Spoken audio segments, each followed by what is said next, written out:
All right, welcome to All Politics Are Local. We are live, America's number one political hip hop talk show. Uh, Ed, it's all on you right now. Welcome to All Politics Local, America's number one political hip hop radio talk show. Y'all know if it's Friday, y'all know it's time for All Politics Local. And it being the 31st, as you all know, we have an extra Friday. So we have an incredible lineup. But y'all know we have one of our hidden executive producers, uh, Absolutely, right? you Because know, he is Marques. like he's been that way since we first started our show. We Yeah, started our show Marques 16 years ago. Marques like to Marquise was hide out helping out from the beginning, one of the first guests on the all show. the time, all the time. He brings some incredible guests. He bring youth. One happened to be his bloodline, which is an incredible actor. So we are elated to have Marquise come through tonight and bring some incredible guests that he will introduce. So welcome everybody to All Politics Local. I'm one of your hosts, along with Jonathan Austin up top and to the right, Brother Zaid.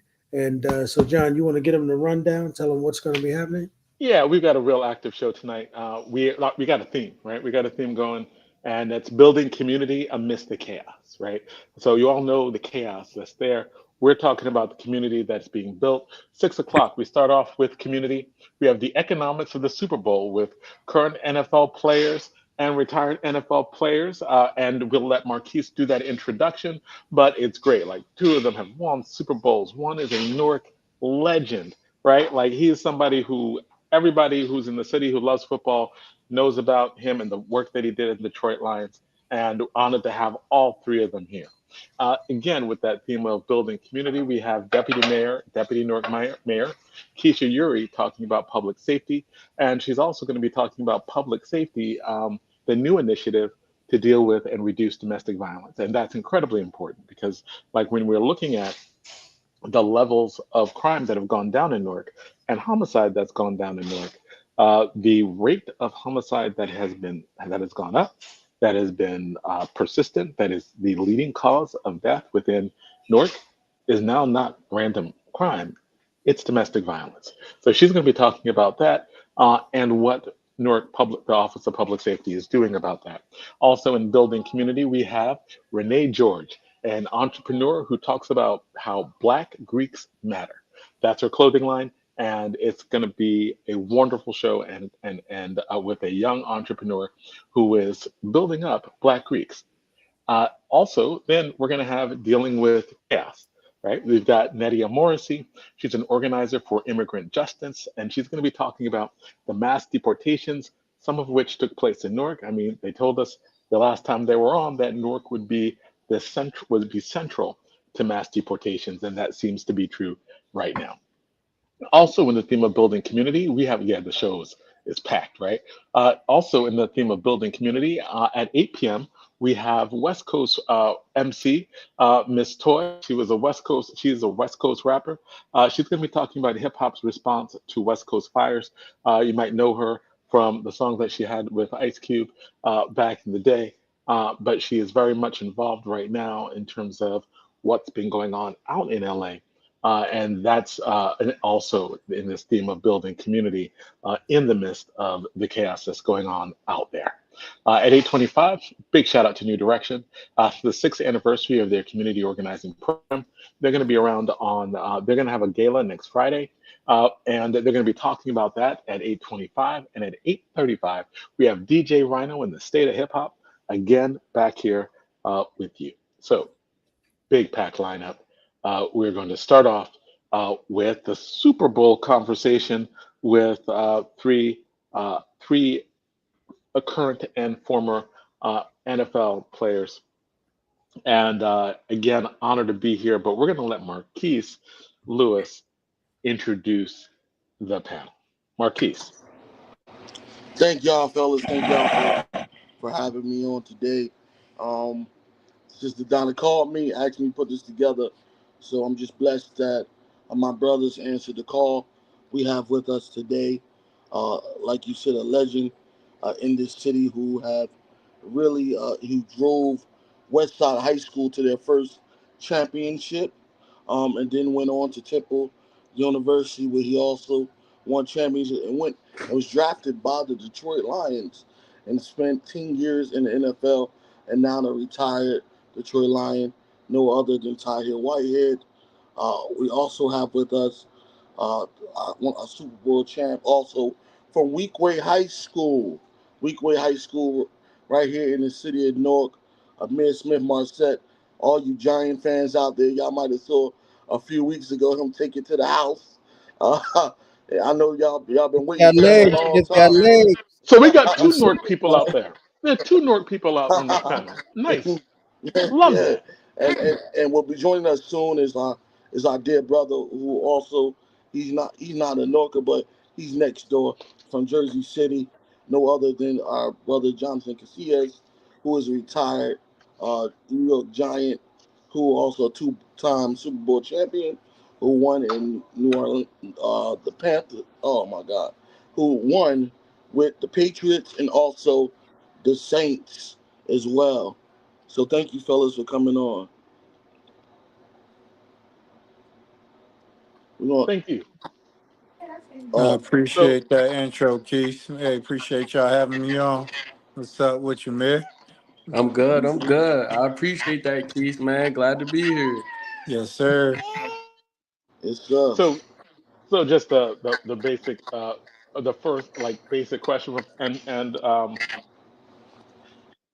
do you two know each other? Did you hear of each other growing up? And what is the how did your orbits pass? Coach B, Coach Brian Logan, man. Tahir went early in my high school career. Tahir used to come back and talk to us and drop gems on us after practice, and somebody that I looked up to, and that's how we intertwined. And then I got college offers, and ever since then we just stayed in communication. And then he guides me through the NFL and let me know about the business side of the NFL, and then you know currently like doing stuff outside of the just the NFL, doing stuff in the community and stuff like that. So that's how we intertwine. Coach B. Okay. Indeed, indeed. That's pops, man.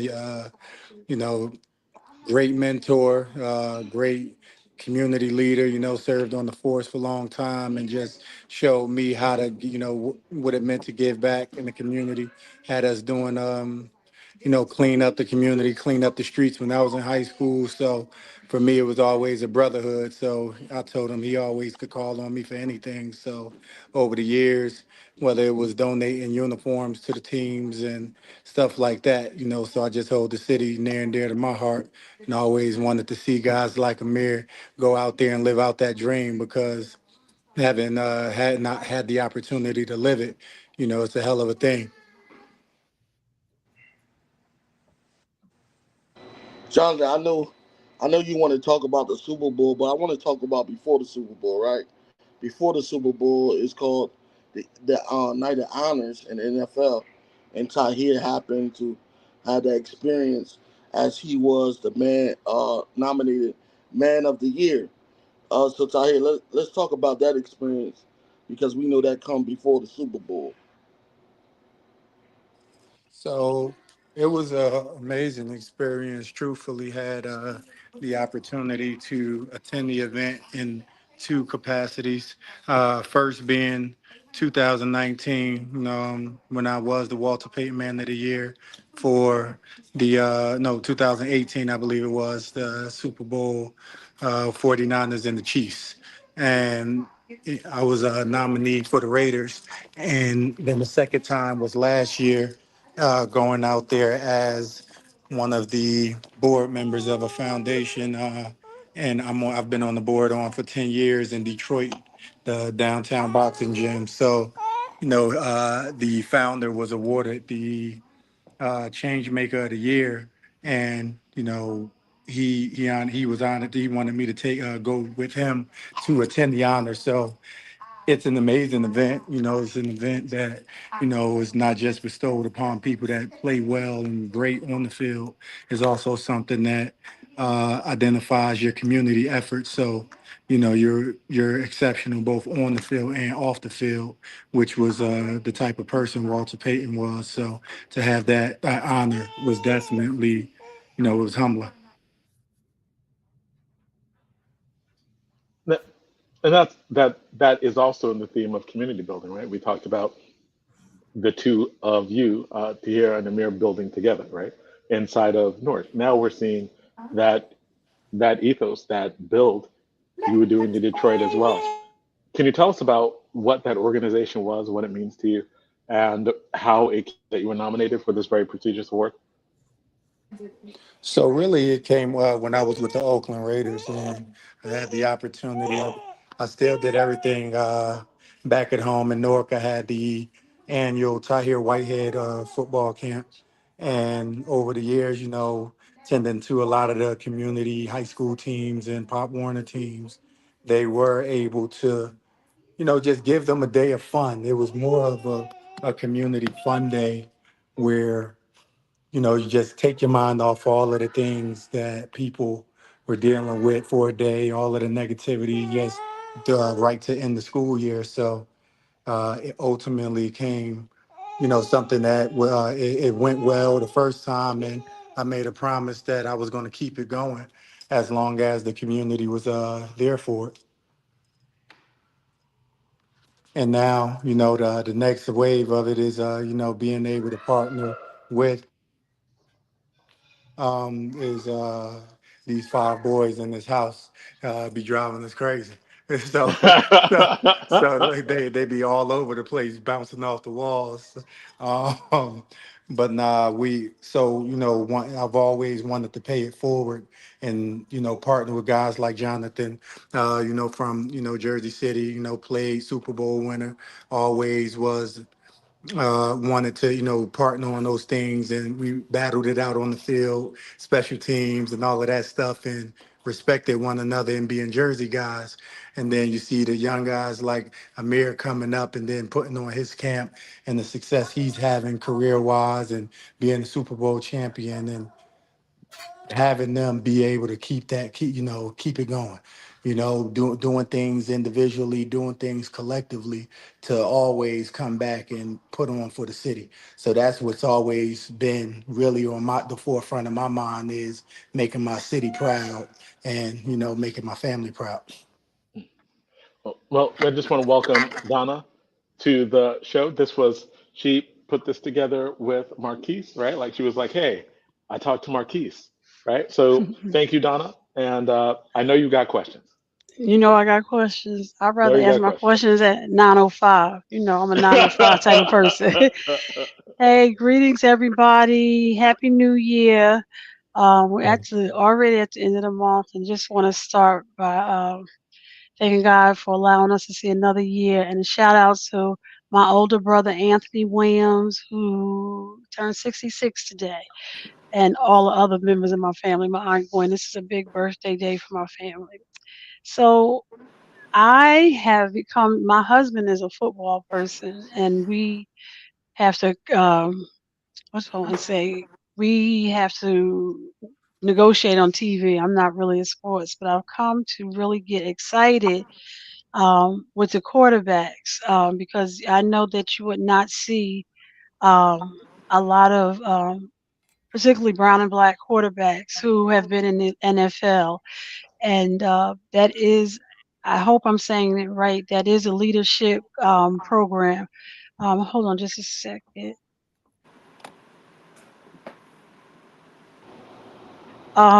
That's a leadership position.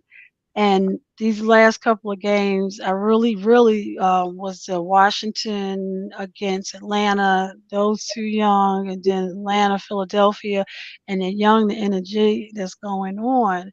And I'm really excited, you know, as a person who's, while I'm not a sports fanatic, I like to see the growth and the I guess I would say how we are developing and we're becoming leaders in this sport. Uh, how can you tell me a little bit about like Daniels? Then you have is Jalen at Philly, Jayden, Atlanta, and these are the three that really inspired me. Of course, Kansas City. We have seen uh, the leadership that he's been bringing. From the background, is this something that the players are collectively engaged in helping bring more diversity to the team, or how do you see it in the same way I do, or can you expound a little bit on what I just said? I'll let the Super Bowl champions, start this one. Um, But right now, the me, Giants don't have a good quarterback. So I'm Who not don't here to have a good slander. quarter? I'm not here to Who don't? slander no quarterbacks right now. But with That's me, right. Who doesn't Oh have wait, a just good? just just for Good the sake job, of Well, Amir. everything, Jonathan, if you like Good that, Gunner he job, can is step a Amir. back giant to right us. now. So if y'all want Keep to be it like, KC. I'm not going to answer that, you No, can. I understand. yeah, no, but no. With me currently actually being in the NFL currently right now, hmm I wouldn't say it's so much us as players doing that. It's more so the players just going out there and playing the game, and then hmm the front offices are taking their time and evaluating these kids coming out of college, and it's just a product of having these kids being able to transfer schools in college right now and show their worth. And it just so happened that at this current time, majority of the quarterbacks that's coming out are of color, and that's just how it's playing out. And I can't really say it's us, but it's the front offices doing their thing and evaluating these players and making sure they take a risk or a chance on some of these players, and it's paying off for them. So Michael Penix, he's transferred to I think 3 schools, and he was able to showcase what he was able to do at all 3 schools. And Atlanta went out there and took a chance on him, and the results are showing. He was able to, win some games for the Falcons, and the same thing with Jaden Daniels. He started off at Arizona State, and then he transferred to LSU. Was able to showcase his talent, and now he's did enough to have somebody want to take a chance on him. And now look at what he's doing for Washington. And the same thing with Patrick Mahomes. Patrick Mahomes has done his thing for several years, and that's just all a byproduct of what he's done in college and having the front offices take a chance on him. Underneath that, I got to just jump in and just say this. Underneath that is the question of race, straight up, right? Quarterback, middle linebacker, those are the brain positions on the field, Oh, according to every time. old school management. And it's taken the NFL, which is now a majority black league. They're still taking baby steps in trying to get that together. The talent is there. I'm glad to Yeah. see that something happened in Washington. Some of us are old enough to remember the great Doug Williams, right? Straight Mm. out of Grambling, got off the floor, got his knees banged up and everything against the Denver Broncos and gave us one of the greatest Super Bowl performances of all time. And that should have been the end of that issue. But this is America, right? And America still has a race problem, you know? So you see, I'm just happy to see you young brothers push through. Jonathan joined the call. Jonathan, I'm sure you had a good time eating quarterbacks up, regardless of what color they were. Right? Right. Welcome to the show. Thank you for having me, man. So, what was the question? Because I jumped at the end when Donna was kind of finishing up the question. I didn't really hear the question. she was talking about the growth of black quarterbacks coming into the NFL and their leadership style, how they showing true leadership style, and how people giving them a chance to showcase their leadership. How did you feel about that? Well, I mean, honestly, it's difficult to have a young kid come in and and Jonathan, I just want granted. to say before you ask, yeah, I want you to think. Ilhar, he just said it's front office, but I know that all of y'all go out with off season and do a lot of mentoring. So I think it has a lot how you are also the players are talking to you when you're talking to young players when you go into the high school to junior high. So don't discredit yourself. I'm sorry for disrupting you. That's it. Oh no, it's all good. And this is the thing with the NFL, on some real stuff. Like as long as the guy gets on the team, it's less about race. It's more about race before, the scouting period, before the drafting period. But as soon as the guy gets on the team, like he's a rookie. You know, the thing is about Jaden Daniels or, any, Michael Penix, I guess the two rookies, the black quarterbacks that were playing this year. I guess Caleb, you could throw Caleb in there as well. Like, you have to earn it. Number one, you have to earn the respect of your peers and your teammates. So if any of that stuff prohibited you from getting drafted, which it didn't for none of those guys, right? Those guys were top, round picks, number 1 and 2 overall, with Caleb and Jaden. And when they get into the league, though, it's more up to however they play and what type of person they are. Like, Right. when you really get into the league, like I'm talking about, like on a roster, and you've cemented yourself, like, not to say race don't play a major factor, but it's almost like you kind of passed that already. Now they just want to have the most productive person out there. Yes, there's politics that happen, in certain situations, but like they want wins. Every team wants to win. And if you're a quarterback, no matter what the color is, they're going to put you up, in the best position to win. That's all they care about. So the race can play a factor. I think, football has kind of spearheaded in the racial coexistence of, how Americans are. And I feel like if you really take a locker room and kind of let everybody know what's going on in the locker room, they're gonna be like, oh man, like these dudes really genuinely enjoy being around each other. They enjoy working with each other. They're actually sacrificing, for this other race, for this other person. And not to say it's not like that everywhere, but that's how it should be, right? And that's not how it really is. So I would love to say the NFL is a microcosm of the country, but it's really not, because the NFL locker room is a lot more unified than America is on a consistent basis.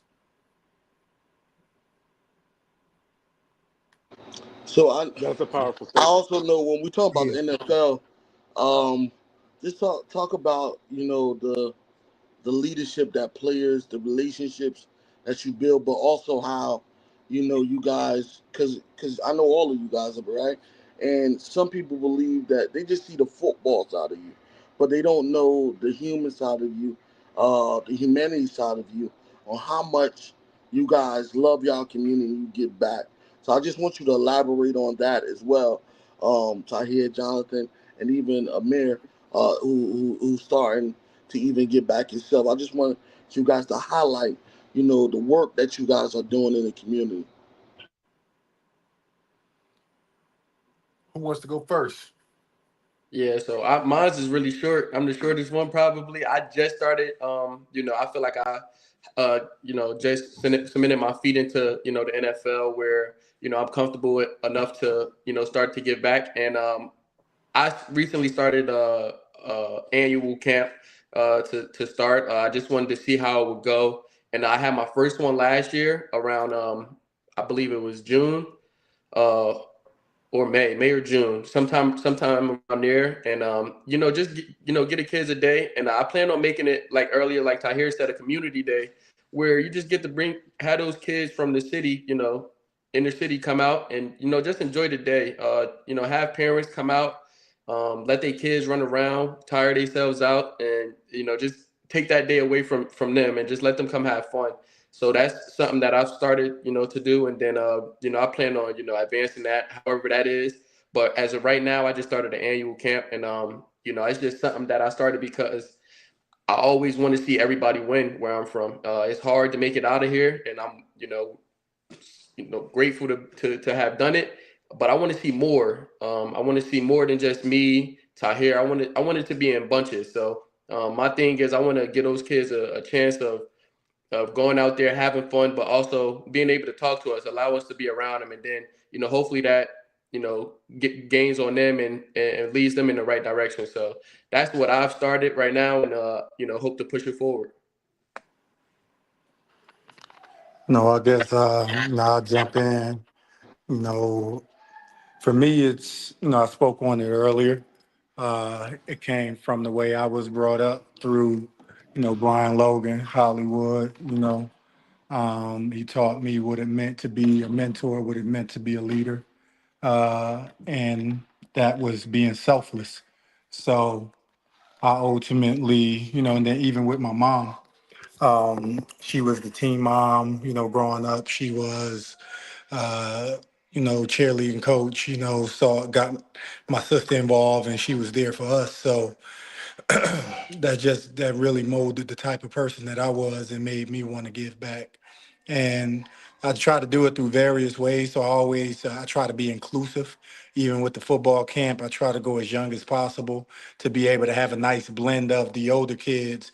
It'll go K through 12, the older kids being able to mentor the younger kids, and then the younger kids having the older kids to look up to because they're a lot closer in age to them than us. And then just trying to give them an idea or a visual of what the process looks like and not be so eager where they want to skip the process and just, oh, I want to be in the NFL or the NBA, or the MLB.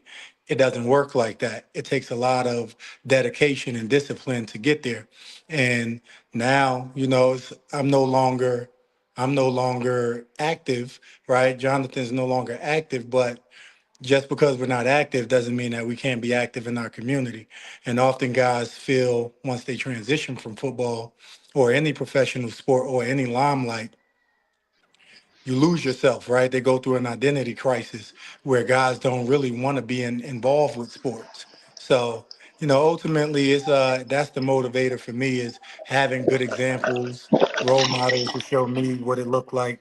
And just like to piggyback off Amir said, right? I want to see everybody win. Mm, The NFL Hmm. it wasn't a dream or a goal of mine, but because I Wow. love football, that was the result. And Mm-hmm. it's like selfishly, that would be selfish for me not to pour that into some young men that really want to get there. And just I've been there, I've done it at a high level. This past weekend, I just got home 5 hour drive from Mobile, Alabama. I was out there to greet the group leader for the Senior Bowl linebackers, and then just kind of making sure all of those guys understand what it means to be a pro. Talking to the NFLPA about the union stuff and the representation of the for the players. So it's so many factors that goes into mentorship. It's community based. It's even teaching them how to manage their finances at a young age. So Mm-hmm. I've done financial seminars. So you just name it. You got the back to school giveaways we all do.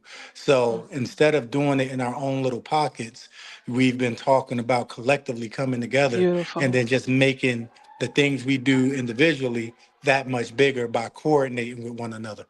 Brotherhood. And That's actually that's beautiful, Ty. I know your financial literacy is one of the bigger uh programs that you do through your mentorship. And with each you, our next are any of you guys involved in fraternities? A part of a fraternity? Not involved. no, Are are any of you? No? I'm not. Okay. No. No, I only asked that because that would be double sort of mentorship. But so you would be creative. If you're coming together, it would be a brotherhood, which is similar to a frat or a sorority, and sometimes similar. So you're taking it to the next level. Um, Tahir, I'm always amazed, and Jonathan and the young. I'm sorry. How do you pronounce your first name? I don't like mispronouncing. Amir. Amir. Okay, it's just spelled. Okay. And Amir. So your give back, I've watched the NFL because, like you just said, Ty, even though you're not actively playing on the field, it seems like the NFL and then the team that you retired from, the relationships remain way after that. They maintain a long relationship with that, and it has to be on purpose. Is that something that you have? I'm sure you've noticed, but would you agree with me on relationship you maintain whether you're on that field or not? 100% agree. And it's Okay. and just like communication, things are a two-way street. And there's a lot of causes out there, and there's always a need. As you see with the LA fires and things like that, right? We're Hmm. living in a day and time where the wealth gap is growing, even faster than before.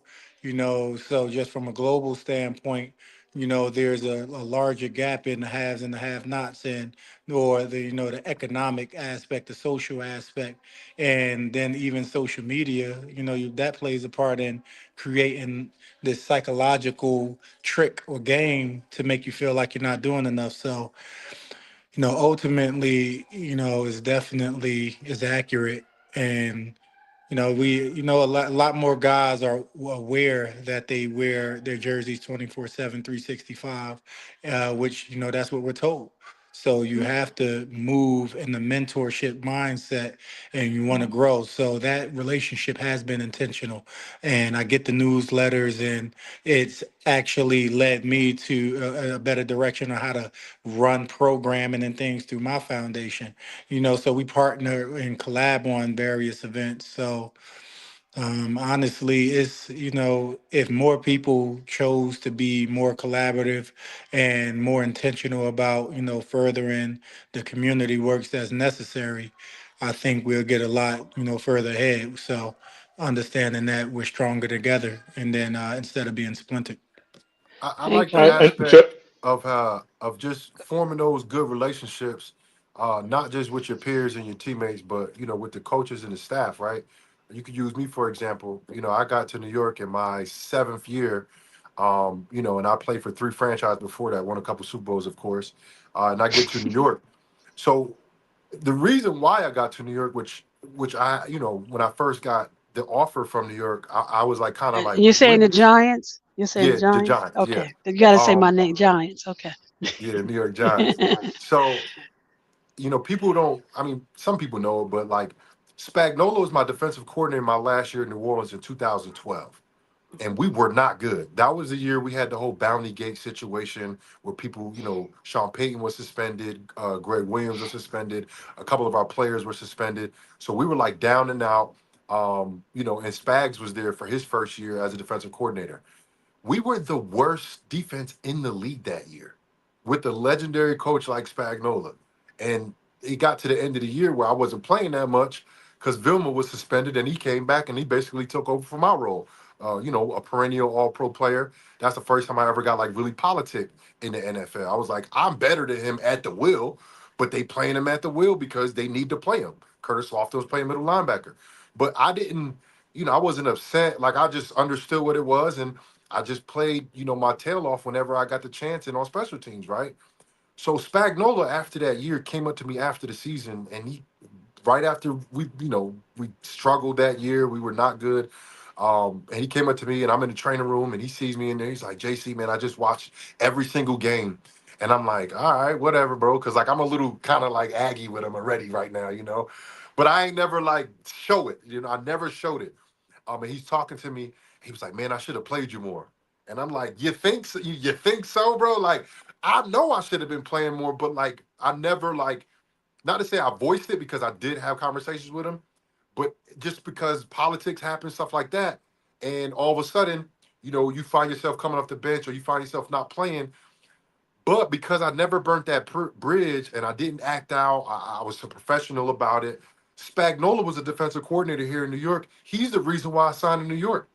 So Spags, because of that, relationship we had that year, which I didn't play a lot, he kind of overlooked me when he brought me into New York. I was his guy coming in.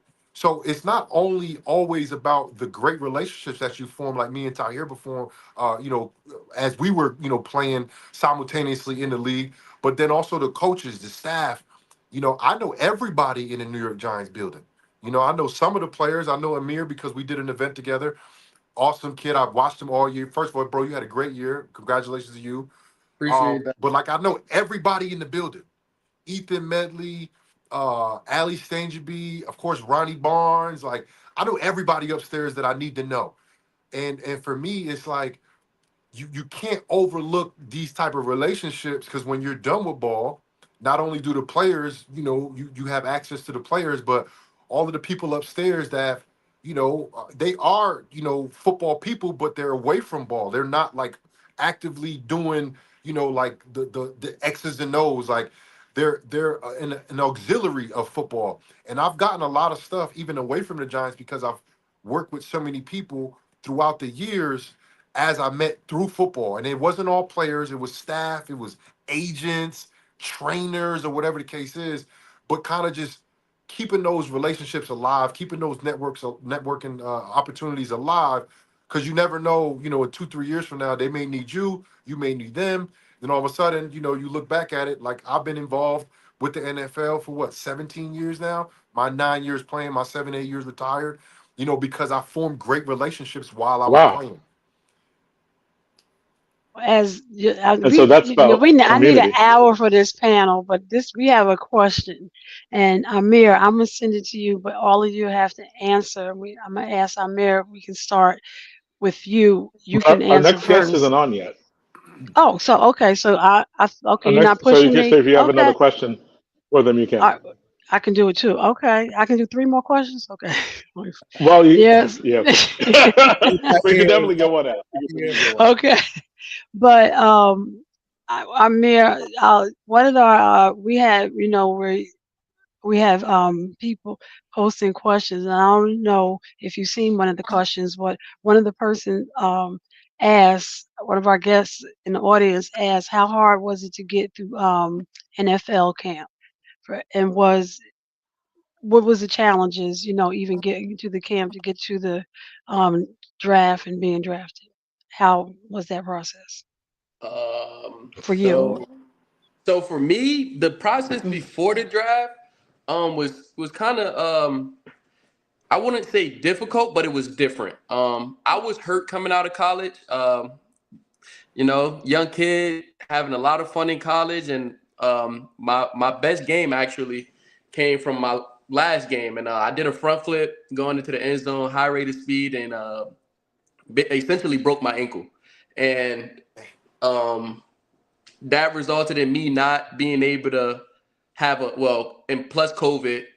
So we didn't have I didn't have a combine. All I did was have surgery and then work my ankle back to full strength. So when pro day came around, I can perform at pro day. And I worked my ankle back not to 100%, but good enough for me to go through all my workout stuff that I had to do pre-draft. And yeah, it went kind of different than what I thought. It was no actual coaches or head coaches or assistant coaches at my pro day. It was all just general scouts. And when I went through it, I did really good. I ran well. I felt like I would have ran faster had I not, broke my ankle or anything. But I ran well. I tested well, and I thought that I had a second or third round mock grade, and then draft day comes around and I get drafted. I falls to the fifth round. God bless, I still got drafted. Minnesota, they took a chance on me, and I'm grateful for it, thankful for it. But my pre-draft was a little different because I spent all of it rehabbing mainly. As we go, Jonathan, Tahir, you can follow up, but if you would like, but Amir, my brother's whose birthday today, he is a Vikings fan, Happy and birthday. Vikings did, and I want to say this season for Vikings was so awesome, and then I don't know, it was good, but is his birthday, and that's his favorite team for as long as I've been alive. Um, Jonathan, are we answering the question, or are we going to still continue? Yeah, no, Or I can. did you have a follow up, Jonathan? I'm sorry. We got two No, I mean, Jonathans. I Okay. could go ahead and answer the question. I had a No, similar answer the process. question definitely. Okay. Okay. Yeah, I had a similar experience as Amir did. I also was hurt my senior year. I got hurt I got hurt early in the season, and I kind of played hurt, and I got surgery at the end of the season. So I ended up missing the bowl game and missing the Senior Bowl, missing the workout at the combine. I went to the combine, but wasn't able to work out because I was still recovering from my injury. And then same with you, like I went down to New Orleans and undrafted, and when you're undrafted, you're like at the bottom of the totem pole. Like nobody expects you to make the team, and there's some people out there that know your game because they watch you in college or know from you from college, but like not too many people had any idea like the type of player I was, the type of man I was. And it was rough, and that Grim Reaper, we call him the Grim Reaper. Hmm. In New Orleans, they Still had the call him the rookies. Grim Reaper. Yeah, they had they had the rookies in a separate locker room. There was the Voodoo locker room, the AFL team, and we were like across the damn parking lot. And so like you already excluded from the whole team in itself. And you in there with your rookies. It's a group of rookies, they got rookie mini camp, and then as training camp gets started, that number, drastically dwindles down to like, I don't know, 20 rookies, however many rookies it is. And then back then they had rounds of cuts. So, and you can cut at any time. That was the thing too. So that first, that first, training camp practice start rolling around, and when everybody's in that locker room, like every player that we know is in there, like all the guys is in there, and we all talking about what just happened at practice, man. Yeah, this happened. I dropped the ball, like blah blah blah. I made this play. We all talking. If that door opens, hey, we immediately turn around and act like we doing something. We busy just because it's that guy. We call him the Grim Reaper. He come in there and He tap you. you're Yeah. somebody. He's taking somebody out with He's him. taking somebody out. He's taking somebody out with him, and that was a very, very scary situation to be in. We had a Yeah. first round draft pick in Malcolm Jenkins, from Piscataway, New Jersey. Stanley Arno, he was a fourth round pick. He tore his Achilles, so he was out. Thomas Morstead was a fifth round punter, and we had Chip Vaughn, who was he was fifth round pick, I think, and then everybody else was undrafted. So there was really nobody safe but Malcolm. He Yeah, was the really. only one that was truly safe, right? Jonathan, that was the Every same year Michael Orr got drafted. Because Jonathan, I worked for John's mom, Malcolm's my, mom, but didn't Michael Orr get drafted that same year too? that would have been I oh that no. because I thought him and Malcolm got drafted at the same time. But I I'm mean, not it's not a sure. big thing. But I Yeah, remember watching the draft. But yeah, I'm not sure. Well, that anxiety, like I never really had anxiety until then. hmm Like when that dude came in, like Every year. cause you would see people get cut, and nobody really knew why he got cut. Like Yeah. it's like why did they just cut him? He had a good day today. Like he been stacking up these practices, and I think you don't truly understand it when you're that young. But then as you get older in the league, you start understanding like, yo, we're the best in the world. We're the best athletes at what we do. There's Right. no one else in the world that's better than us. So every single year they're bringing in young guys like myself when I was coming out, Ihmir, when we were all coming out, like we were the best, wherever we were coming from. And then they're trying to stack you up against the best in the world, which are the guys in the NFL. And every single year you got to go through that. That's a process that's why when you get to year 10, 11, 12, no matter how much you played, no matter if you're a Pro Bowl player or not, you have so much respect for a guy in his 10th, 11th, 12th season that has Mhm. played all of those years, because every single year they're looking to take somebody to take your spot. Yeah. And as an undrafted guy, that has to be your mentality. My mentality was, in order for them to keep me, I have to get someone fired. And the only way I can do that is if I'm playing better than him. I'm Right. I'm smarter than him. I make better opportunity, more chances out of my opportunities that I get. I'm doing better things anytime I'm out there. And I was able to realize that as a young player in the NFL, because And they asked sometimes me at one time, it's I not had even numbers. always about playing better. It's about if you know your calls, your keys. If you just out there and you smarter than that person too. If you're making the right adjustments, I'm telling you, it goes far beyond just physical I play. agree. Some too. I yeah, it agree, sounds like a because little psychology, like psychology it too. is, and Amir Yeah. is right, because what I'm talking about is on the field stuff. He's talking about Hmm. classroom stuff that you're doing sometimes when you're not even on the field. They're You don't even evaluating all of that stuff. everything. They Everything's like evaluate. I'll never forget. I was sitting down in a meeting and we were talking and he told us all like, "Hey, you're being evaluated at all times, so always be on your sugar honey iced tea."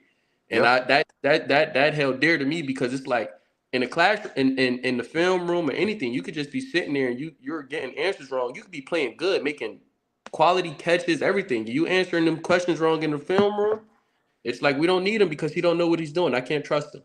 Can't trust them. You That's the took the word. words Can't, I Can't was trust them. waiting Yep. for it. can't You can't trust him. trust them. I And can't everything trust is him. about trust, because It's that coach's everything. job That Yeah, coach's job is in your hands when your is based off your performance. So if right. that coach goes out there and you mess something up, that coach is looking bad, and that coach is not going to put their job on the line at the expense of a guy that they can't trust. You could go And out 10 catches, 100 yards. If you're not spot on with everything you need to do, you're a casualty.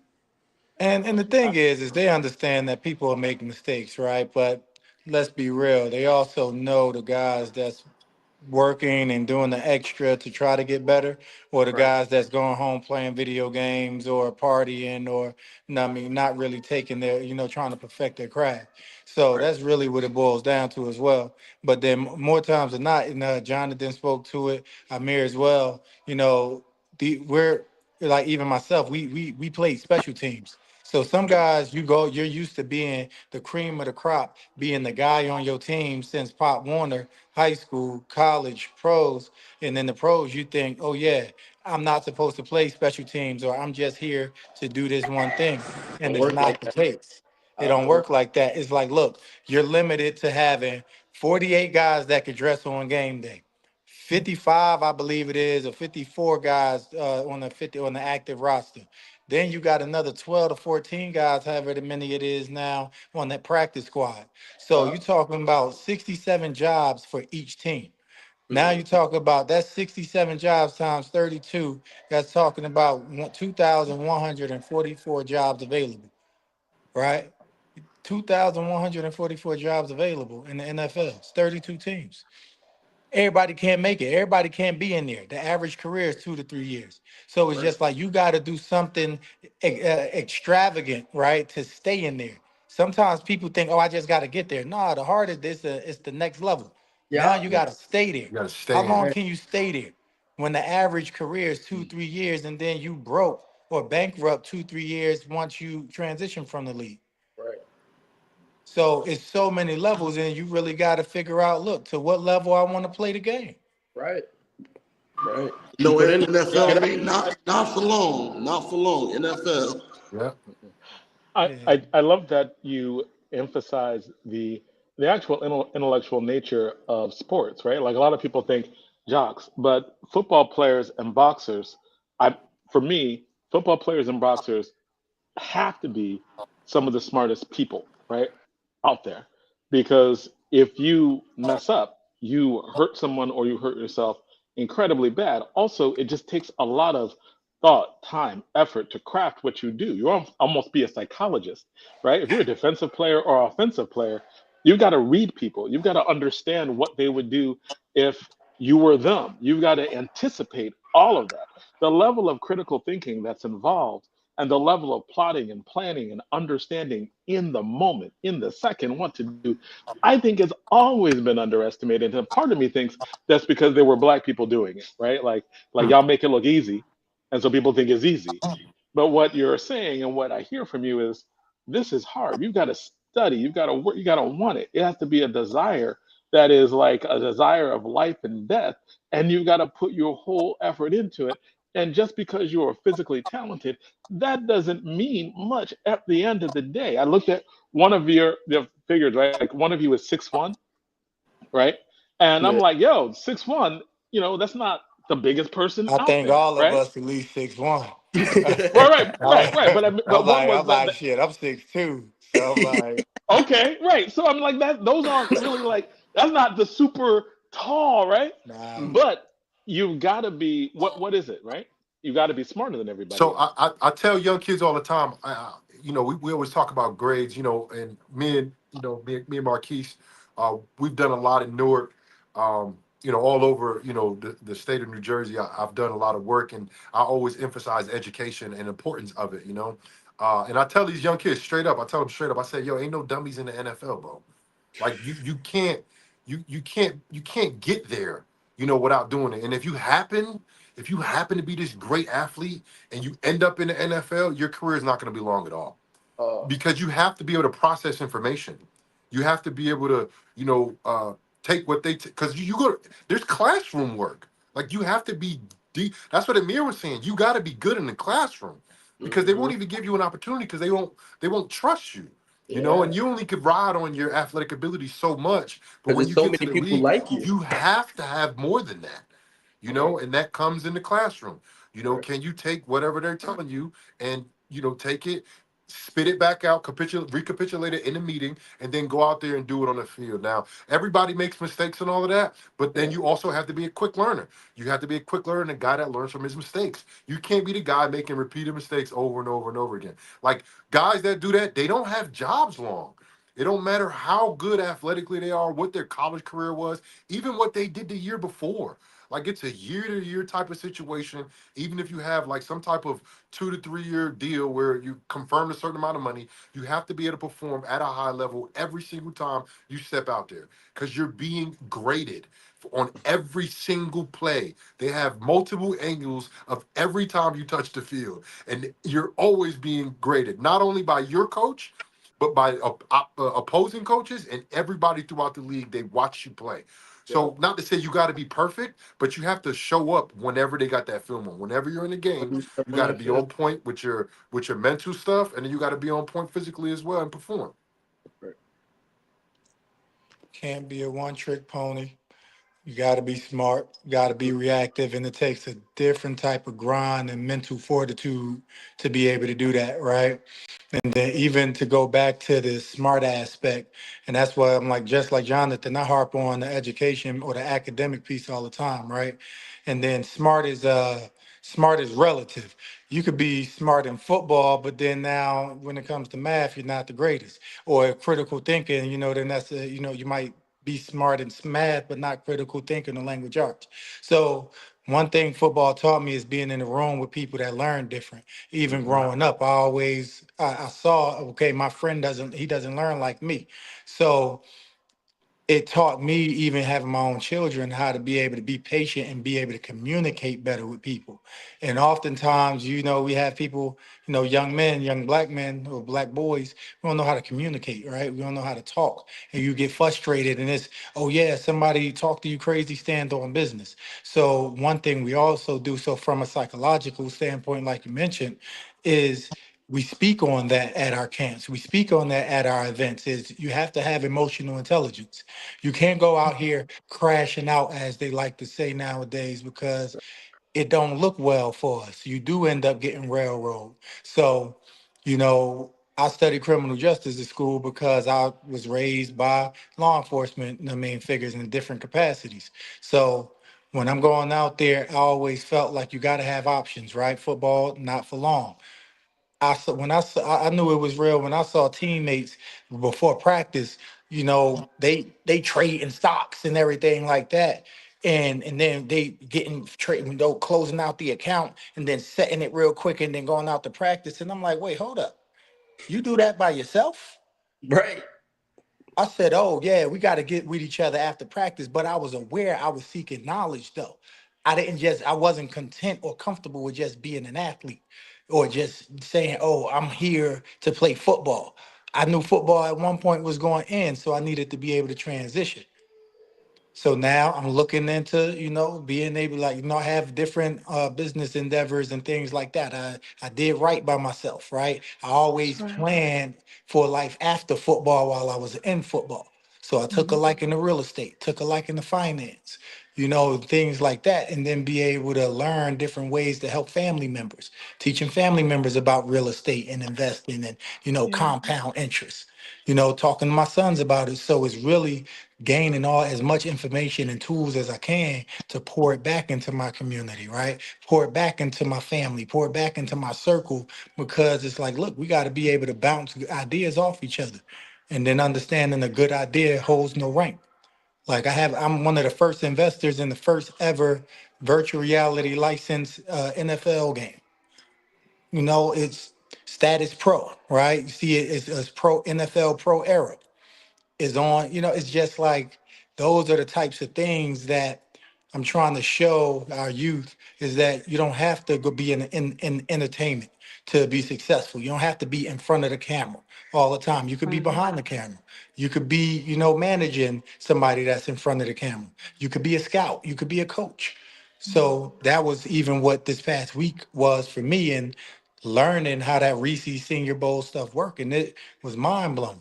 You know how a Mm, whole city just lights up for it. The best of the best, right? The elite athletes that's transitioning into their professional careers in the day and age where they're getting money more than some practice squad guys or rookies coming in, or some veteran guys right now, with this NIL stuff. So that's a whole other dynamic where if you're not preparing them before they go to college, even now they behind the ball. So a lot of it is really, it's being intentional. And I think that, what we've been talking about, and after this call, I believe the energy that Jonathan's on, that now that I see, being able, it's the off season and seeing Amir while he has the downtime, because right. when they got you, they got you. You wrapped up. You only get one day off a week to focus on your personal things. So if you don't be Okay. intentional about it, you go 6 months, 7 months without handling your bills or handling your Ooh. personal things. Now you about to get evicted, or you got a Mm, light bill that's stacked up, and your lights off, and you don't realize, like, wait, what's going on? You're talking about 22, 23-year olds walking into boatloads of money that ain't never been taught how to manage this. They don't come from it. They don't know what a union is, and so on. But I could go on all day about this, man, yeah, because I see. Ty. it's a It's passion of mine. it's a. I know. I don't know if you know the name. Bobby Brown, Bob Raynard Brown, but he was a player who was a friend of mine, and now he's on the representation side, and that's basically what he said. And I think even like the three, Amir, Jonathan, and even if and Tahir, and you guys just get together and put your mind. I've been a realtor for over 20 years, and to see what's going on in Essex County, it would be nice to see. Um, th- they're they're attacking DEI right now. However, you're going to have to create your own programs and be intentional about. You don't really need the program if you have the formula, because by working together, you can still kind of, do the same thing that the government was saying they were helping you do. And that's by working together and focusing and showing somebody that how when you walk into this boatloads of money, what is the first thing you need to do? I think last time or the time before we had you on, you were talking about how you live beneath your means, that even though they were giving you this, you worked from this number, not the number that they gave you. And all that's important. And it's almost like 4 years of how do you prepare for after NFL, and how do you still be successful? And I think I was asking Well, Reverend Marquise I, about I'm just saying, let me just I was finishing up I know we're about getting ready. Malcolm. We have 2 minutes left, so just giving you Okay, time to ask that got you. last question. And asking, I think looking to see with Malcolm Jenkins, I believe he's doing something like you just said, his own business. So as we begin to close out, we have a very this is a hip hop political show. And I would like to know the question, if I had more time, I was going to ask, how are you, Amir, in the beginning preparing for, like Tahir said at the end? And most important, this is a hip hop political show. When you get ready to go out on the field, when you're in the gym doing your work, or when you're working on your passion, what hip hop artist, individual or group, do you listen to that is giving you that motivation to get it done, to help you reach your goals? What song or individual are you listening to? You want to start with you, Amir? Jonathan, go start. Go. I Go ahead. like what's the is it Ziggy Marley? Praise John the Moonlight. Like that's my joint right now, yo. I like that. I mean, but when I played though, it wasn't really like about the lyrics. It's more about like the feel that you got, especially when you're getting prepared to get in that zone to play a game. I play defense, man. I got to worry about hitting dudes twice my size. So I'm listening to all that future, like that. And I'm East Coast through and through. So I was listening to the Dipset from like, way back in the day when I was playing, like, and I'm 50 Cent, like power. I'm talking about Power of a Dollar, like early on. Like it wasn't really about the lyrics. It was more about how you felt. Like I gotta go do some gangster stuff in like 20 minutes on this field. You know what I'm saying? So like you got to get that type of mentality. But now I don't gotta listen to that, gangster type stuff. I'm more like chill, vibing, like, kind of like accepting stuff like Praise Jah to Moonlight is kind of like that for me. Reggae. All right. Tahir, man. Y'all hear me? Yeah, I hear you. I don't know what's going on. I can't hear y'all, but for me, it was that Young Jeezy from the bottom of the map. I mean, it was Mhm. either that or Put On for My City. You know what I'm saying? It had me like I'm back home, and I'm repping for Newark. I'm repping for the bricks. So it was always that Jeezy Put On for My City or something. Much for the time. Definitely appreciate y'all as always. Keep putting on, putting out the information for the community. So thanks as always. God bless. And thank you. This is two of you. Both of you have been on here before, Yeah. so always appreciate you. Yeah. Thank you for having me. All right. Appreciate it. All right. Cool. Now, did you answer the question? Yeah, they did. I Okay. did. Cool. They All right. did. Cool. Well, thank you. Always an honor to have you on, and just keep doing the wonderful things that you're doing within our community. It's always an honor to have you on. Thank you, Marques, as well, and thank you, Donna, for setting this up Thank you guys for for your us. time. We Thank you appreciate you. guys. All right. Yeah. Thank you. Okay. I'm honored to have the next guest on as well. We ended off talking about entrepreneurship, and one also big shout out. Deputy Mayor Keesha Eure was supposed to be on the 6:30 hour. She wasn't able to be on because her job is just never ending, right? Well, like if something happens, she has to be there. Call to And duty. That's probably right. right, and it must be probably one of the hardest jobs in the city because if there's a shooting, if there's violence, 4 someplace, right, hours within the city, she on has to call. respond. She's That's Or on you right. call have there. or you Uh, have a challenging president in DC. You might be called to some things now. So it's a lot Well, I going mean, on. like So yeah. but I'm with her specifically in terms of her job that she does, like she's literally like if there's violence that takes place in the city, she's In literally charge of called the whole at the she's on network. moment site. where Yeah. she has to do, and she is like on, and she has to be on site. So Thank first, you, let's give Keisha. like Thank she you, Keisha, for your we work. are thank you, and we are very supportive of the stuff that you are doing, and Mm. uh, and we wish you well and healing the city as well. All right. We've got a Oh, new But we're Asia. We honored. got to pass the mic to Asia. Yes. Hey So y'all. phone back, right? Hey. I think she got a shirt that say, what's that shirt? I see a pink and green. We're gonna get to it. We're gonna get to it. Don't worry. Don't worry. And so again, hey y'all. I'm so happy to be with you guys this Friday. And I have an amazing guest, and I'm biased because she is my line sister, as you all know. I'm Yeah. AKA. Yeah. And what I'm wearing is a shirt called says Soror. And underneath it says sisterhood is powerful. And so Renee George, she has a connection also to Jonathan Austin. She was a graduate of Science that's High School. right.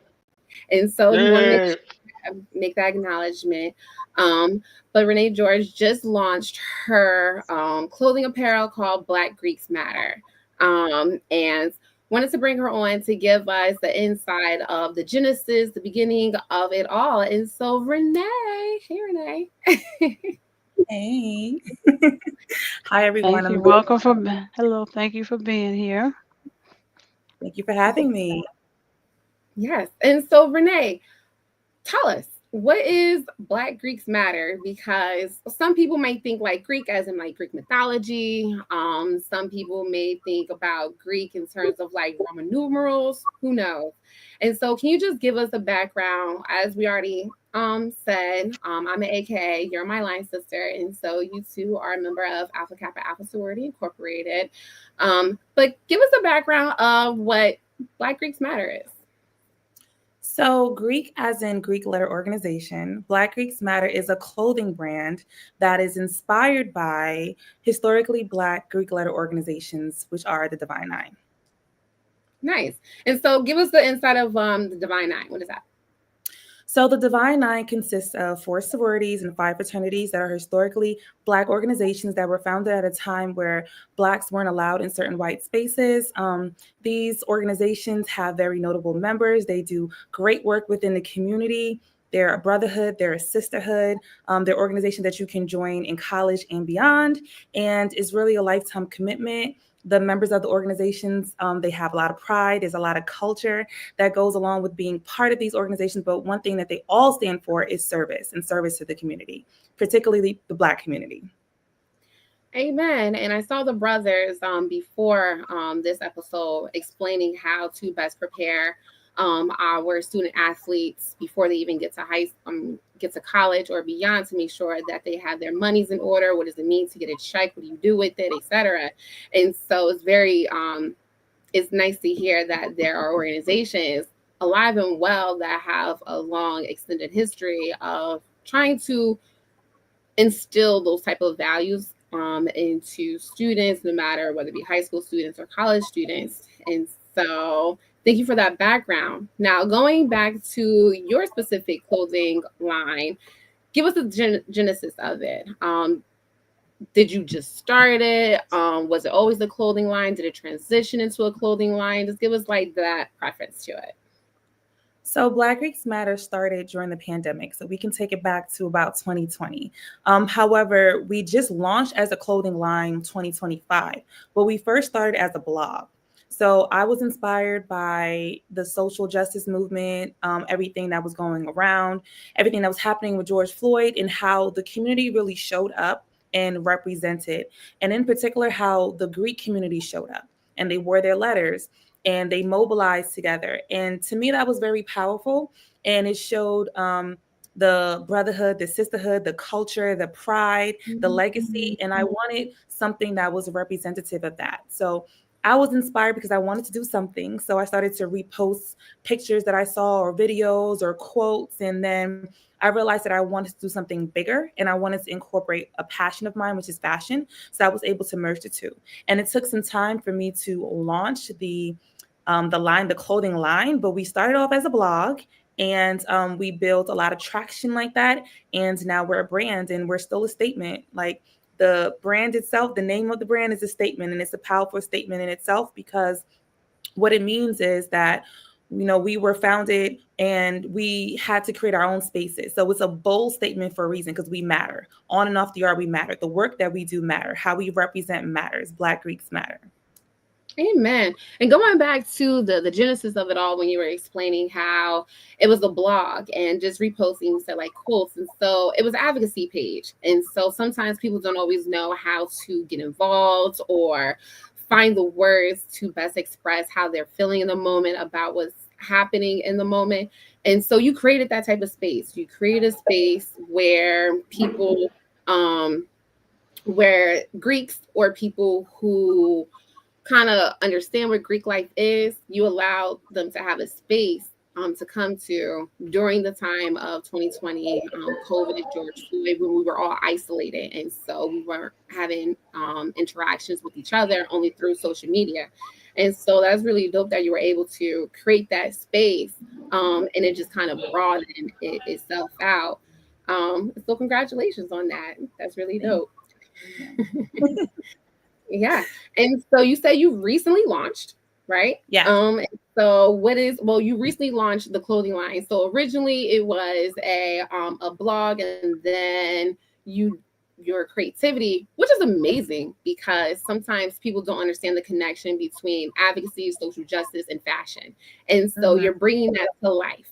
And that's pretty dynamic. And so can you just go into that transitioning from blogging, awareness, social media awareness, to fashion and justice? So the first thing I did is I wanted to just focus 100% on building the fashion brand. So I archived all of the pictures on the blog, which I probably shouldn't have because now there's low engagement, but I wanted to focus on that. The first thing is I wanted to think about what designs I wanted to have, and I wanted to make myself known for something. Like there are para companies out there, they might specialize in line jackets. They might specialize in bomber jackets or something like that. I wanted to create my own lane, something that was unique. So we are the home of the collared shirts and the pleated skirts. Like, that's what we're known for. Period. So I have signature skirts and signature collared shirts. Now I do have hoodies and crew necks and accessories and things like that. But our bread and butter, what we're known for in our brands, is the collared shirts and the pleated skirts. So when we do decide to restock, everything's limited edition. We won't have the exact same shirt or skirt. It's going to be different, and it's going to have a spin on it. So the first thing that I did is I wanted to make sure I can get my designs together, and I had to create samples for those designs. And once I was able to create the sample and I would see my design come to life, then I said, okay, now I need marketing. Now I need a photo shoot. And when I was able to do that, then I had to save money so that I can get the inventory that I needed. But I also make sure that my paperwork was good on the back end. My LLC was created. I needed my PO box. I needed to be trademarked. And that took 2 years. So it took me a while to make sure that everything was organized. And then I needed a space, a warehouse, essentially, to keep all of my merchandise. So it took me some time, but it was slow and steady. I was able to do it. And I also have a full-time job. So it was not something that I was just able to drop everything and do. It was something that I had a chance. So it derailed a little bit because, life's.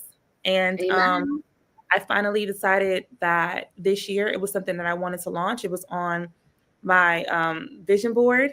I said, you know what? I started this in 2020. It's 2025. Like, it's time. And I wanted to capitalize on the month of January because 3 out of the 4 sororities have their Founders Day in January. So I knew that that would be a time where people would be extra Greeky and want to, wear their letters and, showcase their pride in their organization. So I was able to do that. We launched on January 17th, and we've been doing great so far.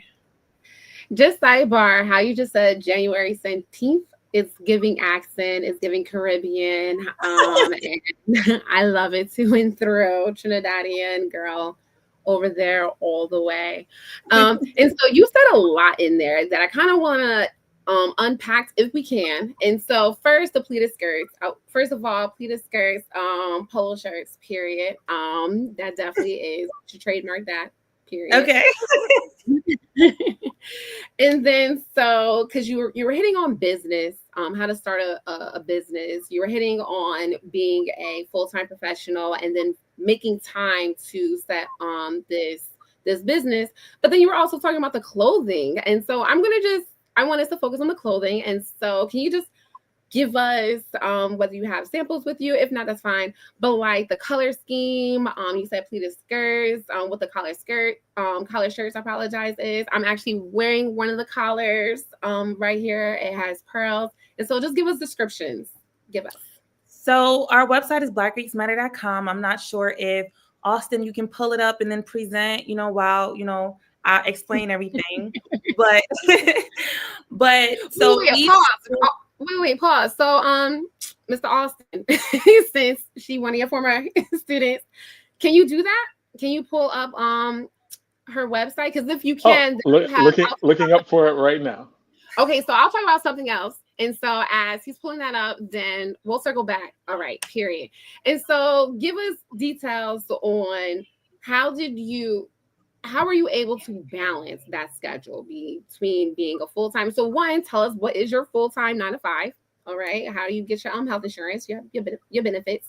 And then balancing all of that with starting a business. Asia, it was difficult. I'm not even gonna sugarcoat it. It was difficult. blackgreeksmatter.com. So wrong one. Yeah. Hold on. It's okay. Yep. I'm looking. Yeah, I'm sorry about that. I have all these tabs open, so I just shared the wrong tab. It's okay. Take your time. So, so I'm an education consultant full-time. So what that means is I consult and I coach principals, leaders, and teachers in New York City on best practices in literacy instruction. So essentially, I'm helping to develop students to become better readers and writers. And on top of that, I'm a child development specialist. Okay, educator. I know Mr. Austin is proud of that. One of his students became like a teacher, period. I'm a child development specialist, so I work with autistic toddlers, play therapy. That's my second job. And in addition to that, I'm also a student. So I'm doing prerequisite courses in reading science. So busy is what I am. So for me, booked and busy. It's really about making the time. So I just had to make the time. The time was not there. I have to make the time. I have to organize. I have to put it in my calendar. I have to schedule it out. And that's why it took me so long. But when I finally realized that it was something that I had to do, I had to launch it. I think I had, I doubted myself a little bit. I had imposter syndrome. I didn't know if people would like my designs. I didn't know if they would like it. I didn't know if they would purchase it. So for a long time, I was in my head about it. And then I finally decided to just go for it. It took a lot of encouragement from friends and sisters like you and people that just like really spoke life into me. So I'm happy that I was finally able to do it because it has been well received so far. Amen. And so shout out to you and all entrepreneurs who are juggling everything that you just said. So you say you're you have 2 jobs, you're a student yourself, and trying to figure out how to launch this. And so for anyone who's listening that's like debating, is it possible? Is it doable? Please let Renee be an example for you, because she's doing it. She's not thinking about doing it. Well, she was thinking about doing it and then she did it. And so words definitely turn into action. Action turn into products. And so we love that. And so going back to the business aspect, so you said you got things trademarked. What does that mean? What exactly did you get trademark? You said your paperwork, your LLC. Can you hear me? Explain. Yeah. Go ahead, Austin. Yep. Okay, so question, is there multiple things going on in the background in your hearing, or just? It's just you. Were you able to get the website up? Just having some technical difficulties in my computer. I'll be up in a second now. Okay. So you were going in and out on my end. What I think I heard you say is do we hear background or like feedback? We don't hear any feedback. He's having some issues. On my end, at least. Question. And I think that was.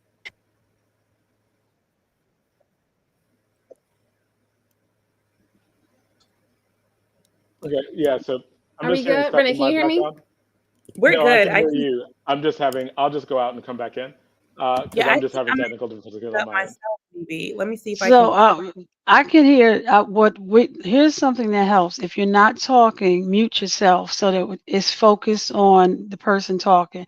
So like Ms. George, you're talking. You're the only one everybody else we should be muted. So Zaid, you can hear me talking? Say okay, and Asia, you can hear me talking? Asia, can you hear me? You can hear me. Okay, the floor is yours. Yes, ma'am. I can Ms. hear you. George. Floor is yours, Ms. George. Thank you so much. Thank you for I think you left off where that you're just busy now. Go ahead. You was saying how busy you were. Thank you. Hold on. Let me see if I can you see my screen? Everybody's perfect. I'm just saying, so you can go forward. You were talking about Asia was asking you, how did you get there? And you outlined what you were doing, and you were saying that you were busy. Go ahead, Asia. I'm sorry. She was trying to bring up her No, we really appreciate it. Renee, I think you're trying to get your website up. We do not see your website currently. I'm not too sure if you can. Yeah, Jonathan has the control, so we can. No, okay. Jonathan is the person. There we go. Yeah. Oh, there we go. Oh, I don't even know how you. Renee, can you see? It's our tech. We have text in the back. It's the text in the back doing it. But that's okay. So this is your website. Go ahead and let's talk. What are we looking at? Got it. Okay, so each sorority has their own unique colors, right? You have Alpha Kappa Alpha Sorority Incorporated, their colors are pink and green. You have Delta Sigma Theta Sorority Incorporated, their colors are crimson and cream. For the sake of the website, we're going to go with red and white because we're not an authorized vendor. We're inspired by these organizations and their culture. For Zeta Phi Beta Sorority Incorporated, their colors are royal blue and white. And for Sigma Gamma Rho Sorority Incorporated, their colors are royal blue and gold. So as you can see, each of these beautiful models are actual members of the organizations that the clothing line is inspired from. And on their shirts, you have their calls. So that is the call that they make to just represent their organization. So as you can see on Asia, her collar has ski on one side and we on the other, because as AKAs we say ski we. And the other sorority members also have the call of their organization that is inspired by. And the pleated skirts, they have a base color and they also accent with their secondary color. And down below, you see that there are little icons of different animals. Those animals represent each organization because each one has one, an unofficial one. So you can click on any one of those and that'll bring you to the collection of that organization. So if we click on the frog, down underneath the frog, it'll say view the collection. So you can click on the scroll down and underneath it'll say, yep, shop the collection. Okay. So, Ms. George, let me ask you this. So, for instance, my niece is an AKA. Is everything that people will purchase is specifically for the member, or are there things that friends of family members can purchase? Like my daughter is an AKA, my niece is an AKA. Are there items like that, or only items you have are specifically for the members of the organization? That's a really good question. So there are some items that are specifically for the members of the organization. Now, anyone can purchase and gift to a member of the organization, such as the crew neck. If it says soror, that's the word that we only use and we identify within the organization to each other because it means sister. The collared shirts, those should all only be worn by members of that organization because it was inspired by the call that they make. However, the skirts, they don't have any symbols on it, any phrases or anything at all. They're just colors. So anyone can wear the pleated skirts. For example, if you go to Rutgers University, those are the Rutgers colors. If you want to wear a red and white pleated skirt, you're welcome to. For example, if you go to Science Park, your colors are blue and gold. If you want to wear that skirt, you're welcome to. So we also have accessories such as pearl collars. Anyone can wear that as well. And also the hoodies are unisex. So they're for men and women, because if you're a member of a Black Greek organization, then you can wear something that says Black Greeks Matter and you can stand on that. Period. But no items. Go ahead. I just want to say, so no items that say like my daughter is or nothing like that at this point yet. Not at this point, but maybe not at this soon. point. Soon come. Okay. I'm sorry, Asia. Oh no, I appreciate you, Donna, greatly. Thank you for the question. It's very necessary. Because that actually kind of brings up like a subtle thing regarding Greek apparel. And so I know I sometimes see on videos or memes someone not a member of one of these Greek organizations wearing a Greek apparel. And so it's very entertaining, but I think that should be something that you probably do want to specifically say. And you already did, Renee, very eloquently. But just to stamp it, if you're not a member of the D9, please do not wear D9 clothing whatsoever. And respectfully speaking, right? If you're not a member, but if it's a color scheme, please, by all means. But if it has Greek letters on it, if it has symbols on it, just kind of stay away from that out of respect. Just put that out there. But Renee, so you said that something was trademarked. What exactly is trademarked? And what does that mean? Oh, you're muted. Sorry, I was listening to Don. I was like, let me mute if I'm not talking. So the name Black Greeks Matter is trademarked as far as wearing it on apparel and merchandise. So yes, there should be no other brand with Black Greeks Matter on a shirt, a hoodie, or anything. So we are trademarked for apparel, for men and women apparel, even children apparel and merchandise. Nice. So now, is there anything on the back of the hoodie? There's nothing on the back of the hoodie now, but maybe in the future. One thing that we are coming out with right now, we have our skirts, our shirts, our crew necks, and our hoodies. But coming up next month, we will be launching with pajamas. So I actually have a photo shoot tomorrow for my pajamas to be modeled, and we're going to get that up. And hopefully we'll launch on Valentine's Day. And then the next drop after that will be hoodies in the respective colors of the sororities and fraternities. And this hoodie that you have on, because the hoodie has no representation of a specific sorority or fraternity. So is that something a family member can say, Black Greeks Matter, or no, I'll do it because my daughter is, or this is still only for the Divine Nine as well?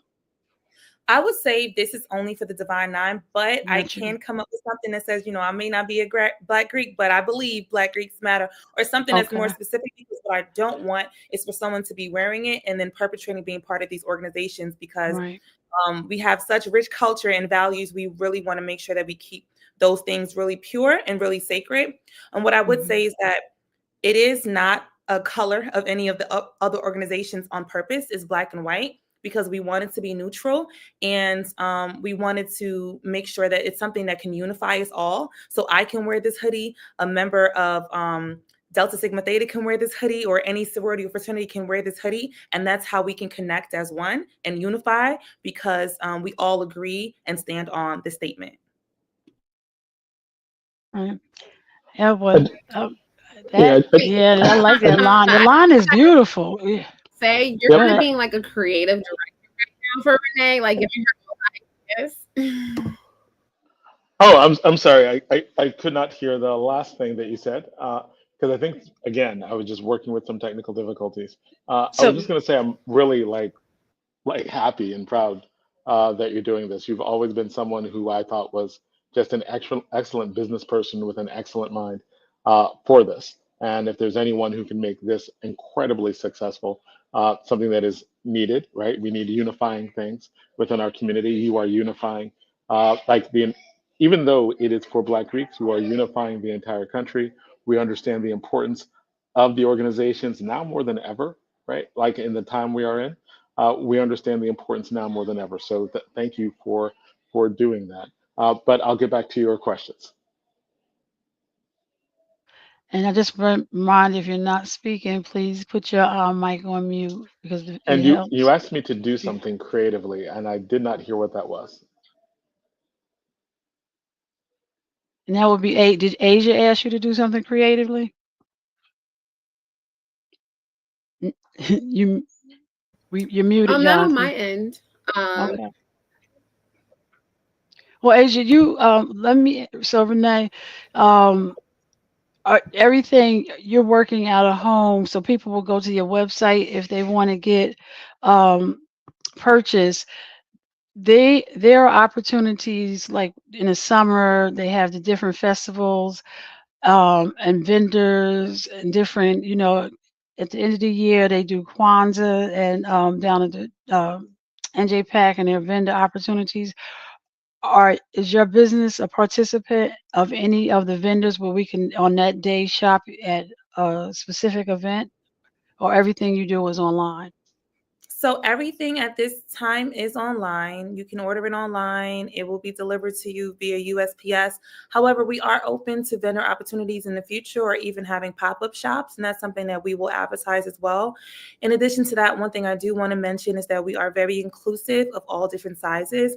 And in the future, we do intend to do a photo shoot to showcase our plus-size juicy models wearing our designs as well. All right, this baby is just growing up so quick, huh? You're like, it went from this. And do you have any partners, or this is just Renee George multitasking? When I say hour, I'm talking about myself. I am the designer. Gotcha. I am doing the shipping. I'm the person that's running the marketing. So I'm talking about my multiple personalities, but it's really just me at this. This is just me. This is my own brand. And what I would say is, speaking of partnerships, I do have another venture that I am working on. that is specifically just for my sorority, Alpha Kappa Alpha Sorority Incorporated, and I do have a partner with that, but that's something that we can talk about at a later time. But right now, this is my baby. Yes, the baby's grown, but this is just my baby. And Asia or I know that's Renee, right, Renee. have we put the link to her website in the in in the private chat so that we can put it on the You banner can so just put it in the people want to? comments. You Okay, can just put it that's what right in the they comments as well. did. Okay, you did. Okay, that's what I want to make sure. And let me And be clear. Go ahead. I'm and sorry, Jonathan. as we're coming out of this section, um, what are some of the things that you can inspire someone? Because I know that it was very, you've been working on this for years, as you said. I've actually seen you working on some of this in the earlier stages. Uh, what, can you give us an inspiring story of where it went wrong, but you just really did what you needed to do because you believed in this so much? Like that story of you have actually the hurdle that many people have, that you fought your way through and you are here now being able to do this. So there's so many things that went wrong, and no one gave me a blueprint on how to do it. I had to figure it out on my own. It was trial and error. One thing in particular I didn't realize is when I ordered the merchandise that I had to pay for all of the fees for it to be imported into the country. So it was double what I paid, what I thought it was going to cost, and I hadn't allocated for that. So it took time financially for me to be able to figure it out. It also took time because some of my sizing wasn't correct and it wasn't true to size. And I thought like no one's gonna want to wear it because the small is fitting like an extra small and the medium is fitting like this. And a lot of the things that I did at the time, I was thinking about myself and I wanted it to be tall friendly. And then I didn't realize that. I'm sorry. I didn't realize that in reality, like I need to make sure I cater to everyone. So I think for me, there was a lot of setbacks, and it wasn't one thing, but it was a lot of different things that contributed to me being in my head about it. Like this isn't right, this isn't right, and I'm a perfectionist. I wanted everything to be perfect, but I think I just needed to just launch and communicate that because even with the sizing, like I'm communicating to my customers. I'm like, hey, are you sure that this is the right size for you? I recommend that you size up. Let me know. And so far, everyone has been understanding. And I know that the next time that I restock, I'm going to get it right. But for right now, people are supporting. They love it. They're encouraging. I would say make sure that you keep a circle around you of people that's going to support you and speak life into you, because that's something that I really needed. At a time where I may have felt deterred, having a support system helped me to go from deterred to determined. Renee, this is a hip hop political show. Asia, do you want to answer the question or do you want me? If y'all can hear me, I'm not too sure if I have lag time. Can y'all hear me? Absolutely. I can hear you loud and clear. Okay, perfect. So Renee, before you leave, one, thank you so much for coming. Thank you so much for sharing your journey. I know everyone in Newark, your family, your friends, and people that you don't even know that you touch appreciate your determinants and you just inspiring that next person to take action and what they want to do. And so this is All Politics Are Local, and we ask all of our guests this question. I did not tell Renee this, and so she might kill me later, but it's okay. She still loves me. What is your favorite hip hop artist or hip hop song? Renee, you have to answer that question. Hip hop artist, that's easy. The queen of hip hop, Nicki Minaj. And I would say Moment for Life. She's telling her age. She's telling her age. Ooh, I know, yeah, because Renee, you queen. Her name is Dana Owens, and she was come from right down the block. But oh, look at the generations! It's beautiful. We have a lot of good projects going on. Nicki Minaj is, she's a perfectionist. Ooh, she's, I love to hear her talk about the business, and people see her coming and think, but once she starts having a conversation and dealing with you from a business perspective, you're like, okay, she can put a person in line. It's like she's not one to just be. So we hope that you know that you have a place here at All Politics Are Local. You don't have to wait for the invitation. If there's something, a new launch or something, if you come on here on Friday and you tell them between 6 and 9 and they've ordered anything over $50, they can get a percentage off, and you might have let us know how we can be helpful in getting, a product off or something. Go ahead, Oh, Jonathan. and I'm sorry. also I can testify to Renee's amazing taste, right? Like all things fashion, all things taste, all things aesthetic. I think Renee is one of the best people out there because I had personal experience consulting Renee, right? Like I was like, I needed my Facebook dating page to look good. I was like, I need to go to somebody, right? I needed to go to somebody and have them look at this page. And I had them look and review. I went to two people. They were both AKAs, right? Mm, One was, and all of you know this other person's Kemi, right? mm, I had Kemi and Renee both look and critically judge the pictures that I had, the comment that was there. They actually edited it, all the other stuff. And well, you could actually, Renee, you should actually pay people to do this, to do this for them because uh, that's how I met my wife. She liked my page, right? She was like, "Oh wow, this is really good." She was like, "This picture, you got to get rid of it. This picture, you got to get rid of it. This picture sucks. I don't even know why you had this here." Oh, it was great. And I was like, "Oh, that's great." So, Renee, I thank you. And my wife, Ashley Renee, thanks you too, right? Because actually, true story, promise, right? Absolutely 100% true. She liked the page. She was like, oh, interesting. And then set off conversation. So, uh, not what you were doing, but just as just a testament to somebody who's into fashion taste. You have an incredible aesthetic, like understanding of stuff. You are visual, so that's why I know that your brand is going to be very successful because in everything you do, you bring that same sense of taste and flair. And I very personally benefit from it. Can't have you on the show without like throwing that story out there. Thank you. Thank you. Thank you. It was my pleasure. It was my pleasure to be here today. I really enjoyed this experience. Asia, I thought you were going to ask me to freestyle. I was trying to come up with a freestyle in my head, but I just wanted to know my favorite artist. So thank you. Because I was like, I can't fold. But Next time. Got a shout out from Christina too on Maybe next time. So just because you said that you could, maybe next time. I'm always ready. Okay, next time, no. Okay.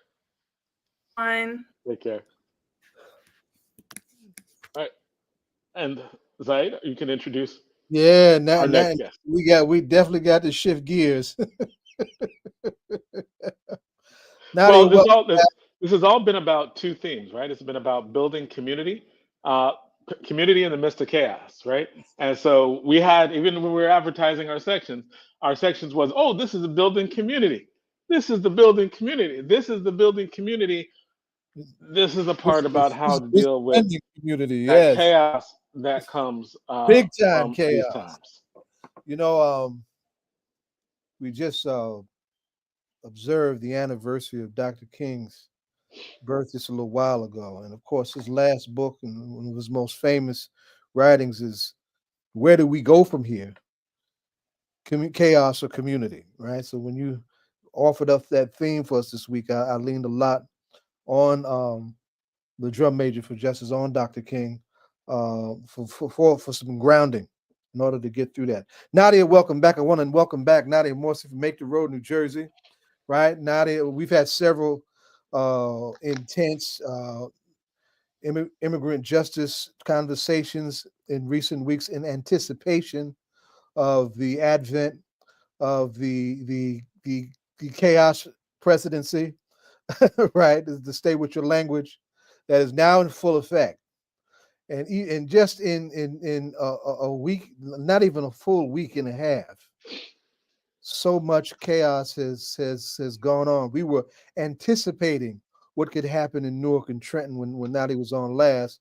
So much has happened since then, and I know this has generated and taxed Nadia's organization and everybody on the immigrant justice front ridiculously. I want to say, to help introduce this conversation on a up note, is that when we did have that encounter with ICE in Newark, Newark responded in a united way. We cannot thank. We're very grateful to have in this town a progressive mayor who's a unifying progressive, who's a coalition builder, who brought together not just the elected delegation in our area, but he also brought together the organizations that serve the people who were being attacked. And that was important to do. And we packed the room for that conversation. So I'm proud of him. I'm proud of them. So from there, I mean, ICE has gone buck wild. Trump has gone buck wild. The Justice Department freezing funds and all. It's a crazy moment for us, for this country, right? And Nadia, I just want to salute you and the work that you've done and how you got a lot of folks ready for this. As soon as the election went down, you brought folks right to the street. So I wanted to just lift that back up and always come back to the need and the importance of the united strategies and trying to get some things done. But now that we have you back from your perch, what has happened? How have you helped our community manage? What do we have to worry about coming down the line? And how and do we have the resources? And I know we do. Do we have the resources to muster the kind of resilience necessary to see to it that our community survives? You can begin and jump in and attack that question anywhere you want, and we can really shape up this conversation and take it wherever you need it. Thank you, Brother Zaid. So I think first it's important to recognize the incredible march that People's Organization for Progress organized on Dr. Martin Luther King Day on the 18th.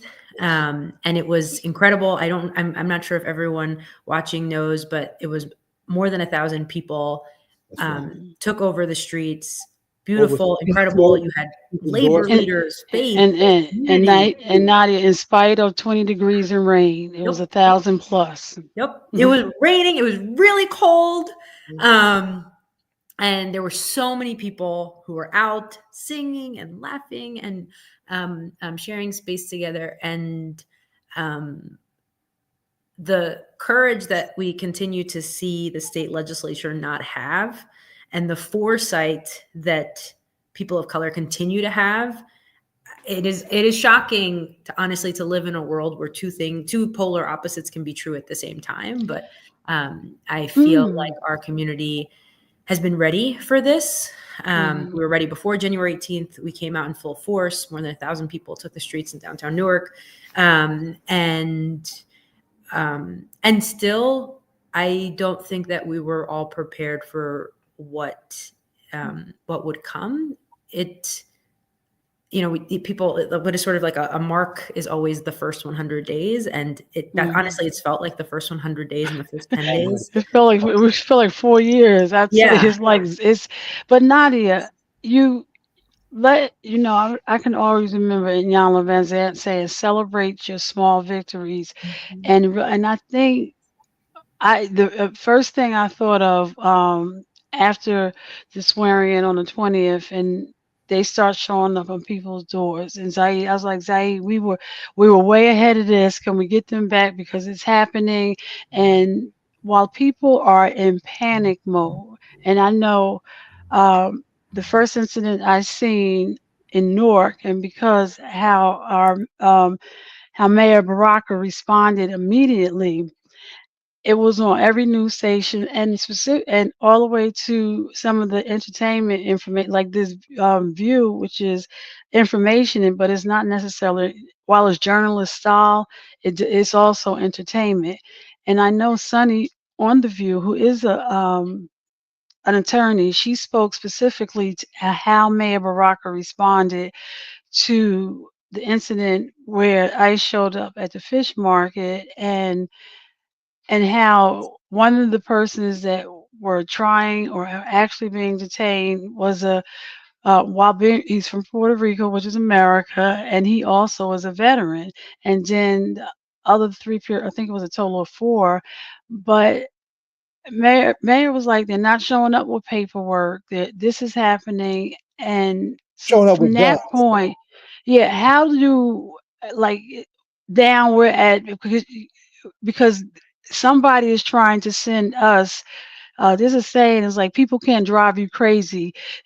People can only drive you crazy when you give them the keys to the car. So if you don't give them the keys, they can't. So how can we like manage? And I think I seen one agency telling them they were showing the difference between a warrant, an actual warrant, and a fake warrant.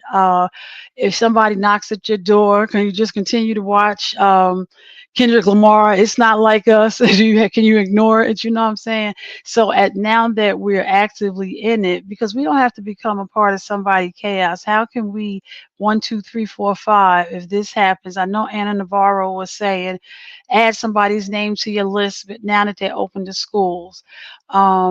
And what about the hospital and things like that? Now, I know I did legislation for Sanctuary City because I just heard you say the legislation did not.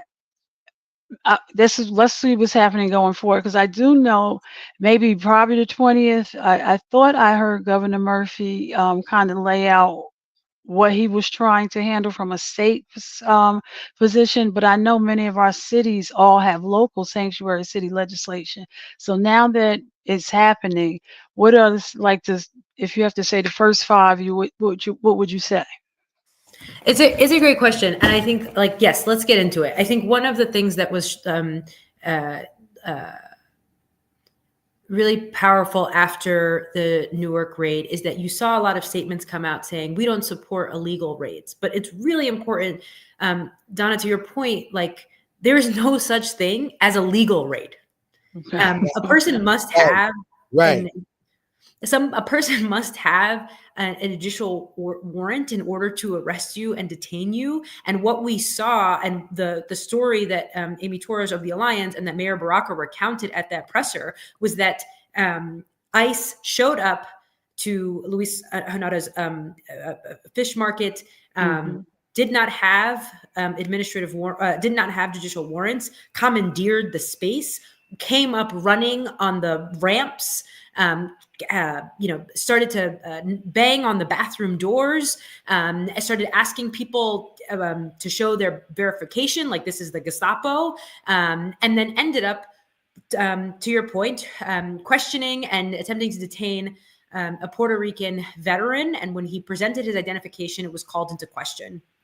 And so what we're seeing is, ICE's intention is to seek out force multipliers, right? And so by the very definition of their work and their responsibility, they must racially profile in order to meet their deliverables. We heard just this past week that ICE has announced a quota program, right? So they're at 75 arrests. They're calling for 75 arrests per field office. And just to give some numbers, in New Jersey, we are averaging 1,000 arrests a day. Under the Biden administration, it was about 300. Under the first Trump administration, it was about 460. And so this, this chaos that we're seeing has texture to it, and this feeling of like, well, things were bad under Biden and things were bad under the first Trump administration, and we'll get through it. But it is Trump 2.0 is a totally different beast. And yes, our communities have been preparing, but we should not shy and hide away from the fact that like this machine is in full force, and that chaos is the point. And the intention is to have us, reacting to the moment and not thinking about the bigger picture. And so that sort of leads me to the second point of So number one is clear. There is no thing as a legal raid. There is no such thing. They're just making no words. We don't have to. Okay, there is no such thing as a legal raid. Number two, right to your point about, what is the difference between the cities, the hospitals, the schools, and the state? We have seen incredible leadership locally.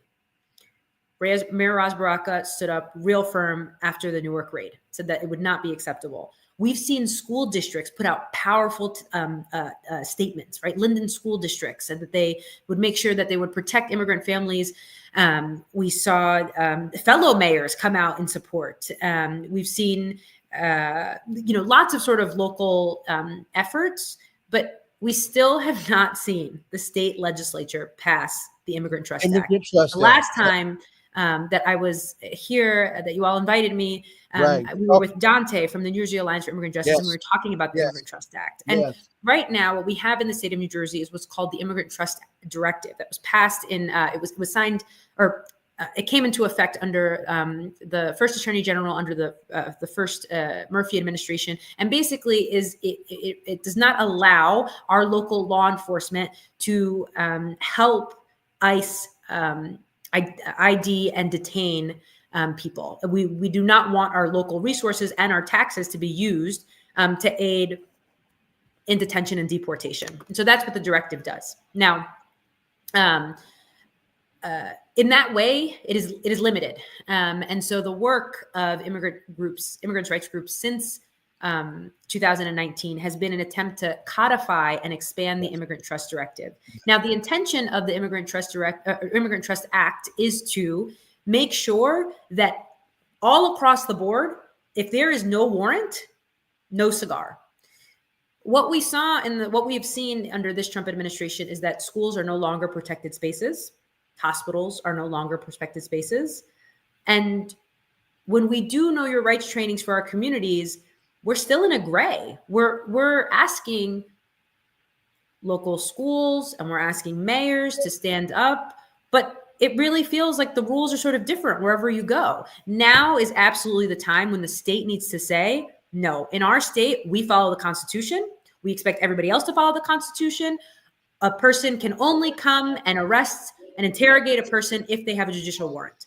But by not having an Immigrant Trust Act, we allow, we say it is okay to indiscriminately round up people, to racially profile, and we need to make sure that we are coming out in full force and saying that we uphold the Constitution in that state, and we need to make sure that we're passing the Immigrant Trust Act immediately. These testaments and these actions from local governments and from local schools is important and powerful, but we need something that is overarching. And so so is that why when we seen in our neighbor state, New York, recently, there was a raid, and ICE, and they did have a warrant in this situation, and because, well, first of all, what was said that if upon my swearing in on day one, we're going to do, but the first group that was supposed to be persons with outstanding warrants and things like that, but it looked like they're all over the place and they're not even following their own blueprint.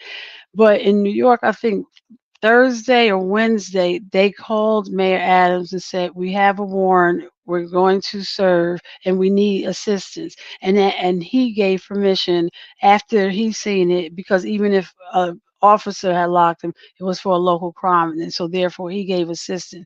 Did you see that one?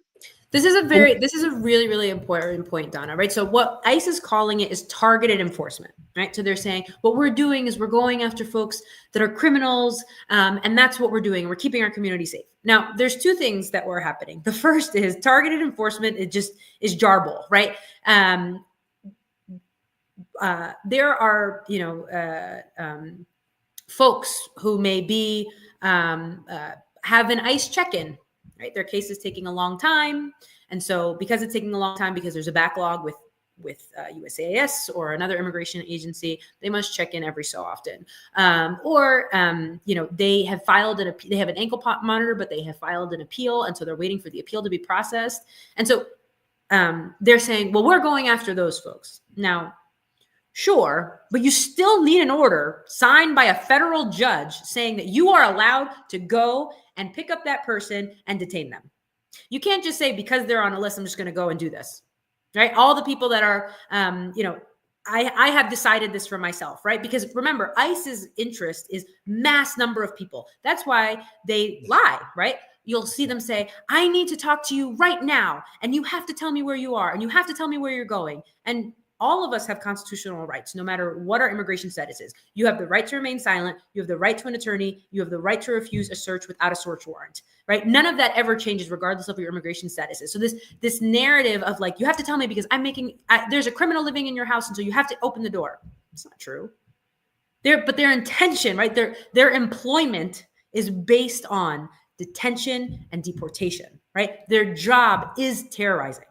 We call really, those really important that we keep that in frame. And so what they're saying about targeted enforcement they are attempting to use that word to override the Constitution, right? Which says that you must have a warrant in order to. So sure, what Mayor Adams is saying is like, I will support ICE do unconstitutional things, right? But just because an elected official has deemed it okay does not mean that it's constitutional. What we're seeing our president do is not constitutional. And so sometimes we're going to need to have that clarity. I saw a question about, how did this happen under, how do we not have an Immigrant Trust Act under Governor Murphy? Didn't he say it was a sanctuary state? So the word sanctuary it's important to sort of get specific when we talk about sanctuary. So sanctuary is an umbrella term. It is not a legal term. It became a very, very popular phrase under the first Trump administration. There are things called that you could, it is a self-identification. So for example, if a school district decides that they want to put forth a policy, a protocol that says, this is what our policy is in the event that ICE enters the school. Now, obviously that's just responsible policy, but one could self-identify and say, because of that, I would say that this school is a sanctuary because it has a policy for how it stands up with immigrants. Some would say that during the pandemic, because we were able to win and excluded New Jerseyans funds, which allowed us to provide a very, very small stimulus to undocumented immigrants, that made New Jersey a sanctuary state. So again, sanctuary state is not a legal term. It is a self-identification that sometimes people will layer onto a community or onto a law because they believe that it is pro-immigrant. So it's a nice and gentle term, but it has no legality, right? So saying that we allow dreamers to receive financial aid, one could say that means that New Jersey is a sanctuary state, but it doesn't. It's not. It doesn't have real legal base. Let's pick apart the question of the Immigrant Trust Act. What's the status of the bill? How many co-sponsors does it have? Is it time for a mass co-sponsorship strategy to get that over the hill? And phone calls and things. Okay. It is absolutely time to drive phone calls. It is absolutely time to really specifically make sure that we're reaching out to leadership, right? Speaker Coughlin, Senate President Nick Scutari, right? These are the folks that set the agenda. And it is important, both in Middlesex County and in Union County, we have huge, beautiful immigrant populations. And it is so you mentioned Linden. So, So Dottie, are you telling me it's ready to go up for a vote? It's not. Okay. So it's not. So is it in Assembly or is it in Senate? Where is it at? So it needs to be put up on the agenda needs to be put up on agenda for a vote. Right. It is so important that we are calling our elected officials, but that this feels like a priority. I think what we have seen is we have done a lot of Know Your Rights presentations in the last couple of months. So many more in the last week. Since the Newark raid, we've actually had to launch a separate email address to handle the inundation of Know Your Rights requests. Right now, we are at 104 requests. And it has been, we are eager to serve, eager to accommodate. And Know Your Rights is important. We should all know what our rights are. Oftentimes it can feel like it feels obvious, but you have to practice it. But the second part of it is scheduling more and more Know Your Rights presentations can quickly start to feel like the same way when somebody is murdered, we say we send you thoughts and prayers. We could do all the Know Your Rights presentations until we're blue in the face. But unless we're able to go to a presentation and go to a school and go to a hospital and go to anybody on the street and go to any church and say, if they don't have a warrant, they can't come in, and have that be the whole Know Your Rights presentation, people are going to continue to be scared. I agree with everything that you're saying, and when we're listening to this, You don't have to respond to this now. We're gonna have you back on the show. We'll probably have you back on as much as you'd want to be on. We'll have you back on the show. Like I do, I think this is an incredibly important issue, but there's something that's been going on since the election that people, and even during the election, that people weren't talking about. The reason why the majority of, like, overwhelming majority of Black people voted the other way is because we knew that this is white nationalism. But people don't talk about white nationalism. They don't talk about that this is a white nationalist Nationalist government, racial profiling. and That's right. and they don't talk about the anti-blackness that is popular, and more specifically, and you're gonna there's although you saw all the Black politicians come out in force, right, and you see this in city after city. One of the things that I think is incredibly important is to recognize that with many in the Black community who are like, this is white nationalism, go away. And then after the election, we find that in Pennsylvania and some other places, that high numbers of Latinos voted for Trump. And then it goes to, like, when there are No white. incidents within when there are incidents in Black communities, right? Like in Newark, we had this incident at Global Studies, and we had Black politicians come out. We had the mayor called a meeting, but you did not see Latino politicians coming out in as force, right? Or speak out as forcefully against anti-blackness.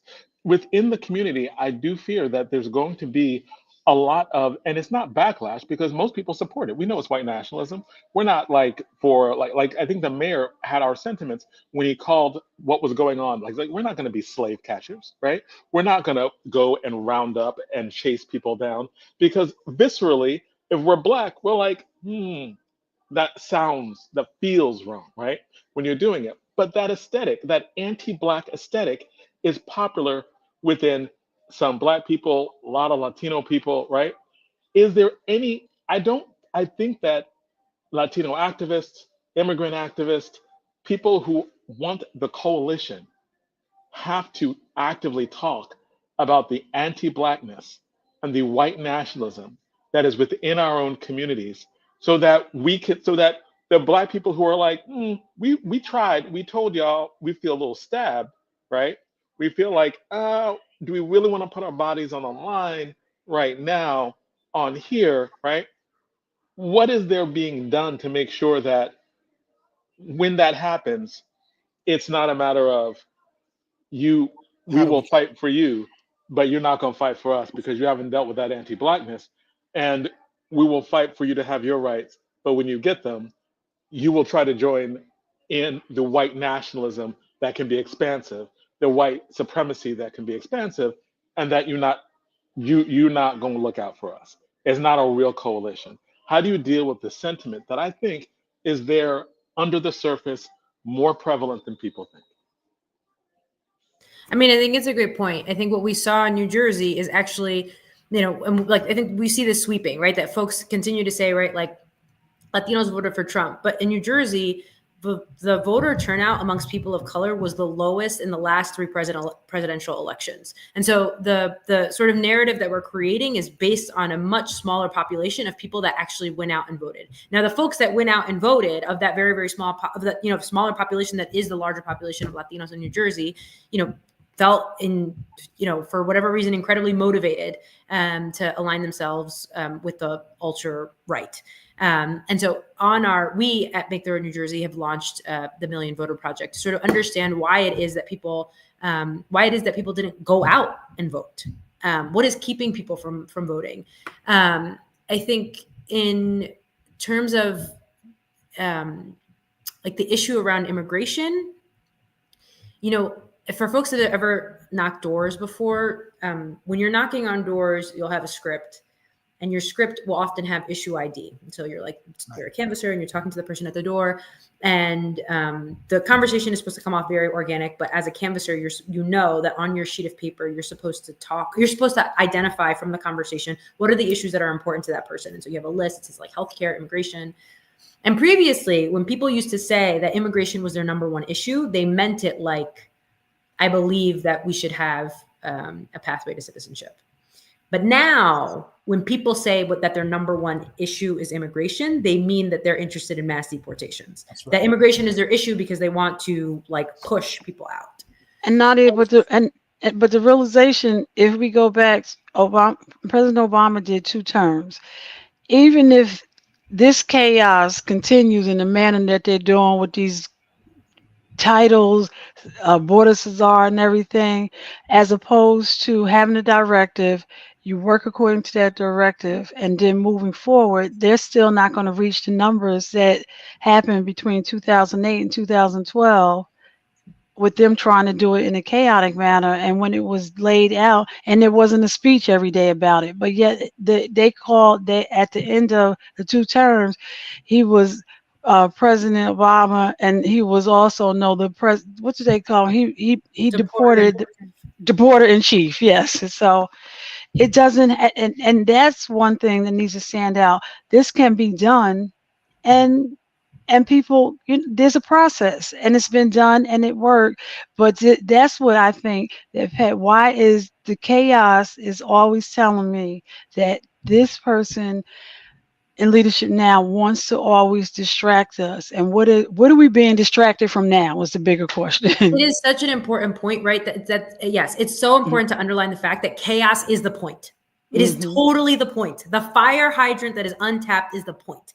And so we know that more is coming, right? In order to do these mass tax credits for the billionaire class, they're going to have to cut SNAP. They're going to have to cut TAMF. They're going to have to cut, they're saying they're going to make bigger Social Security checks, right? Because they're not going to add tax to it. So great. The folks now, right, will have some big Social Security checks, but then the checks will run out quicker. And then many of us won't ever experience Social Security checks because they would have blown through all the money. So, the billionaire class is so interested in right now, when wealth right now, they don't care if the earth is on fire, right? Because they'll be dead by then. So it is really important to remember that what they're doing is that they're attempting to build an oligarchy, right? They're trying to narrow, to widen the wealth gap. And they are distracting us with chaos and must do rapid response for the cuts that are coming. With the wedge of race. Right. And the intention of, right, like, he'll never get to mass deportations. Sure. But, right, we know that capitalism feeds on racism, right? Because it allows us to have an explanation of why it is that we treat people less and we pay them less, right? So this is the same thing that is happening within the immigrant community. There's 2 things. The first is during the Trump campaign, what we saw, and this, there's a really powerful piece called the Powell Memo, and it came out in the 1960s, and it was written by who would then become one of the Supreme Court justices. Yes. And the memo is this yell to the conservative right about how the right has ceded government and has ceded America to the left, and that the Vietnam War has taken everybody's attention, and now everybody's a liberal. And so we, as the right, need to make sure that we are infiltrating our courts, we're infiltrating our education system, and that we are entering the mainstream consciousness. And it's such a powerful piece because everything that we see today, this moment, didn't happen in the last 4 years or 8 years. This has been a story, and this has been a project of the ultra-right for the last 40 years, right? We saw, and this was a reply back to, like, remember we saw, like, the GI Bill, so many people were going to college. And so many people were, as they got into college, were sort of having their own awakening. And it became a little bit more liberal. And then you saw this very, very active, and in the 70s and 80s is when you started to see for the first time ever that that companies turned into corporations. They started buying each other. And that corporations then started to hire lobbyists. And then economy became politicians, and now we're a part of our government. And then slowly you started to see that those lobbyists started to appoint people to lower courts, who then grew their business, grew their careers and went into higher courts, and then ended up finding themselves taking over the Supreme Court. But everything we see today has been taking place for a long time, right? Even if you look at the example of DACA, right? DACA was a program that was passed under the Obama administration, Trump ended the program in 2017. And since then, since 2017, the DACA program has remained in the courts. We still, up until now, do not know if DACA will end permanently and those folks will face deportation, or if something will happen. And what we have seen is that the right has been so successful in staffing up the lower courts with conservative folks that they have just stalled, sent it to another court, send it down to another court, send it up to another court, send it down to another court. Nobody has the courage to make a decision because they are becoming more and more and more conservative, right? But like, how structured and how organized is the right? Even the professionalization of community organizing is so new, right? We still see mass movements, but not a lot of structure. We still see tons of when there was civil unrest, but difference between mobilization and organization. That's what that have infrastructure and have influence, right? They have intentionally kept us small, right? So much so that we often on the left will be like, we're small, but we're mighty. And it's like, we should be big and organized and disciplined and strategic and forever and influential and manipulative. That's what they are. And that's how they're so successful.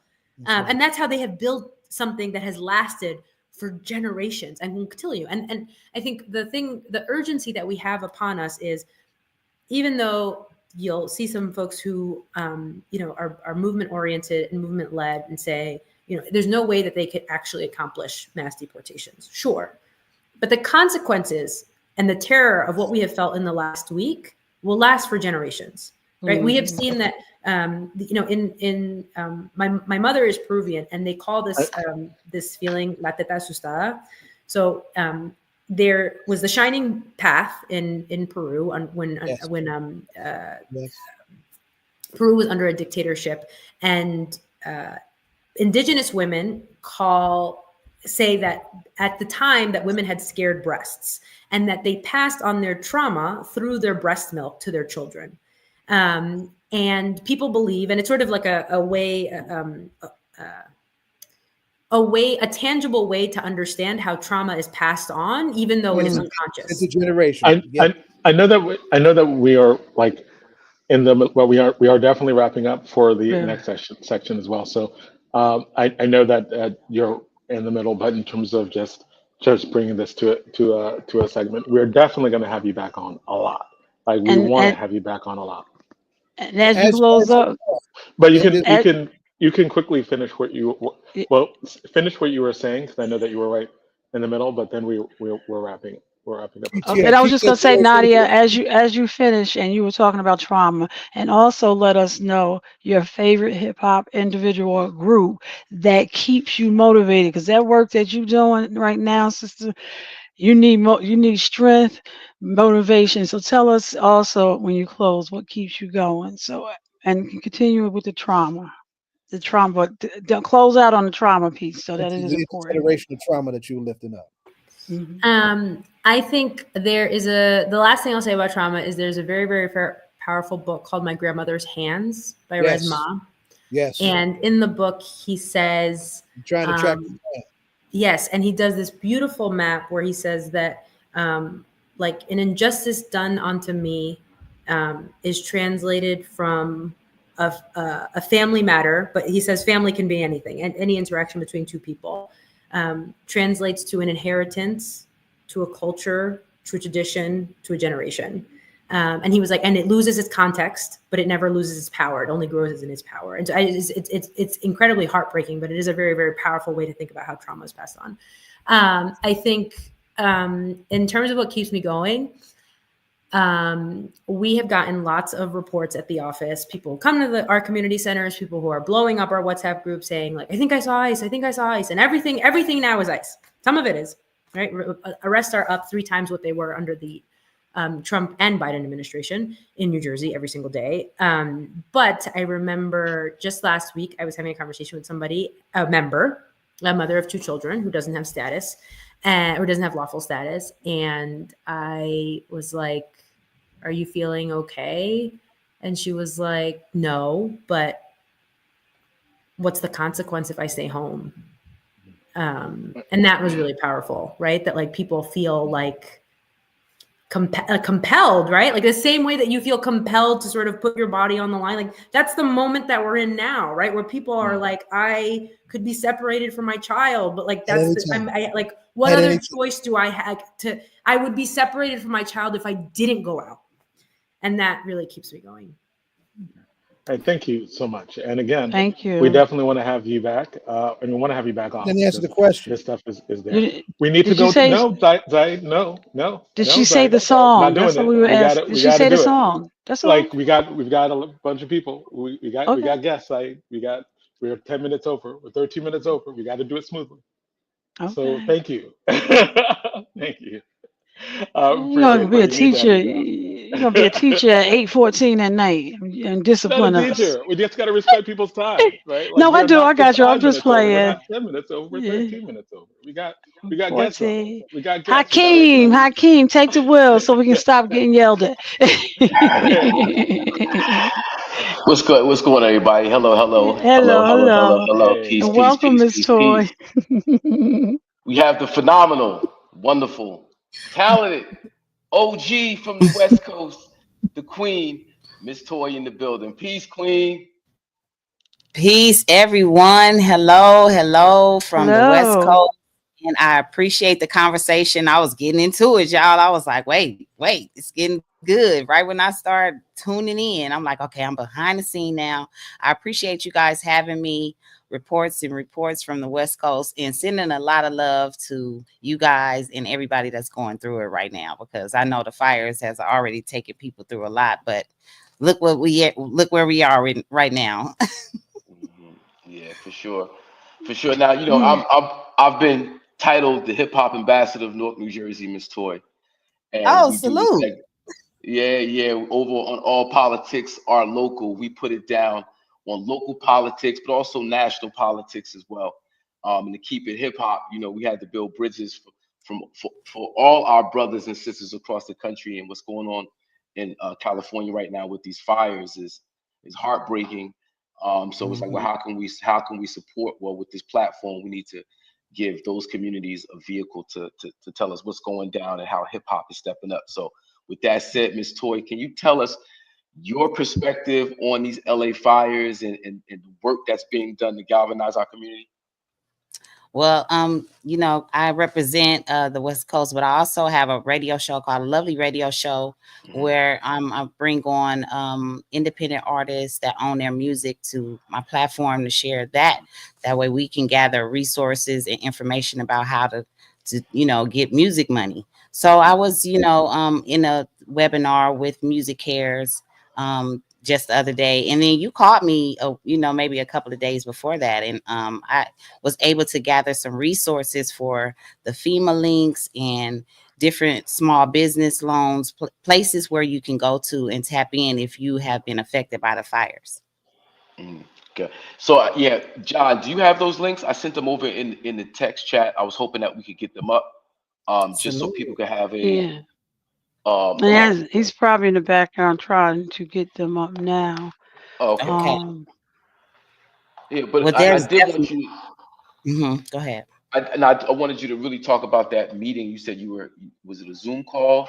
But you Yeah. discussed the FEMA's response and NGO's response to what's going on in California. So I wanted you to really get into that meeting. Yeah, there were direct contacts on there.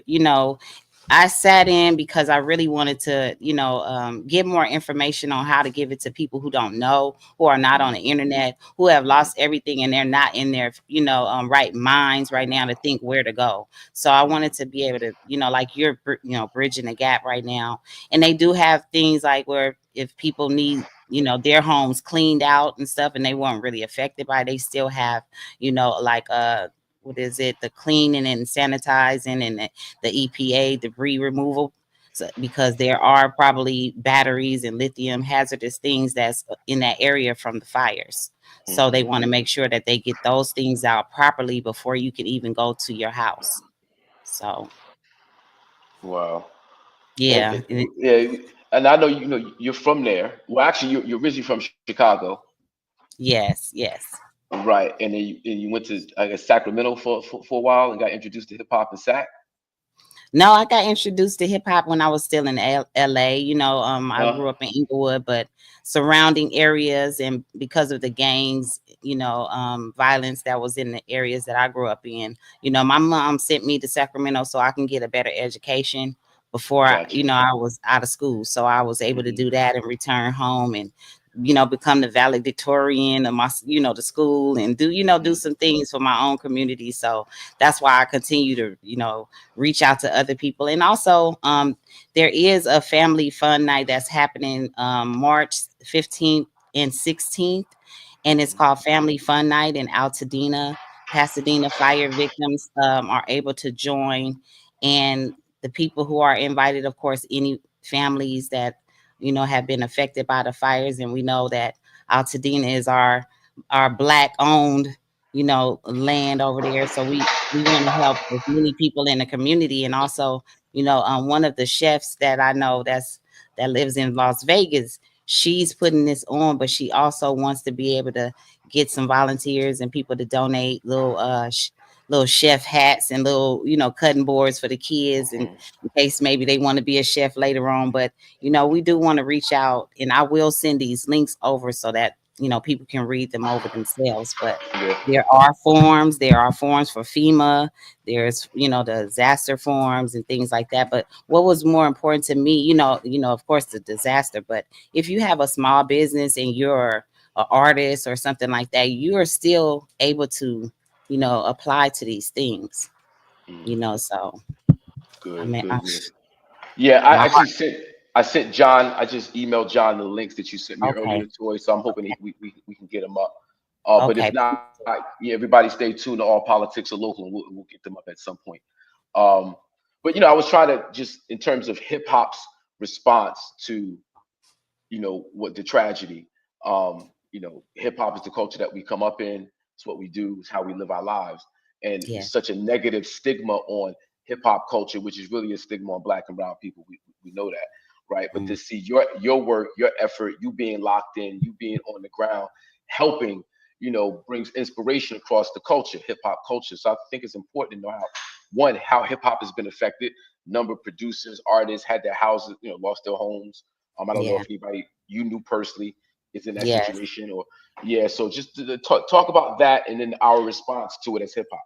Yeah, before you answer, Miss Toy, I did one of the, because celebrities and they call out when you hear that, and I mean, it does. Many people are losing their home, celebrity or not. But I did hear, and I just wanted to do a fact check that Will Smith and they lost their home recently. Would that be factual? That would be factual. They also said that it was one of Diddy's properties that also burned in that that slew of places that was in Palos Verdes. But because of the fires, the air quality is still bad. So it it does matter to the people that didn't really get affected, because they still are affected by the air quality. You know what I'm saying? So it does make a difference what's actually happening on hip hop side, where we know what's going on with the politics of it, but we also see what's going on where they destroy communities in real time. We can read in our history books and see what happened to a lot of, the Black Wall Streets, and we can have all of these different memories from the past, but we also need to realize that those things repeat itself once they're not dealt with properly. And I think is Altadena the community that had the very diversity, and you can bring your I know I was just hearing about how that community was very intentional in allowing families to come there and grow up. And there was families that looked like many of us on the screen, and it was a very and you just said you're doing something. Could you tell us a little bit more about that? Yeah, but I wanted to let me see that again. I know you want the links to go up. Is that what you want? No, it's just some information in one of these flyers that I wanted to share, because I don't have it. And I'm still working on your links. Go ahead. Okay, no problem. Yeah, this was another event, and what they're doing is they just want to be able to say, okay, for the community, the donations that's included in a variety of things that happens for this particular event for March. is they want to gather, and we all do, because I'm definitely going to be volunteering to gather other people as far as the DJs, the MCs and things like that, so people can be organized. But there will be some links in here for you guys to see what this is as far as it being in Altadena. And I know that, most people like, oh, isn't it burned down? No, it's some certain places that's not, you know what I mean? I didn't want to put you guys in a position where thinking about we're going to a burnt place. No, this is definitely going to be something that's going to be held for our community to see. Oh, okay, it's young people here. Are we going to be here, our own people? I know it's deportation stuff going on right now, but what about the people that lost their homes, and how do they go to work? I know they still have to pay their mortgages. Hakeem, I know you I read a couple of your stories on your page, and it was like, people have to still go out to work, Mm-hmm. Yeah, it's lost home insurance. A lot of people Yeah, lost home insurance right, before the actual fire happened, and we don't know if the intention behind that, or if that, all right, whatever. But nonetheless, people lose their home, don't have insurance, and still got to go to work, and still have to right, pay their mortgage, and still right. have to pay the other bills and utilities.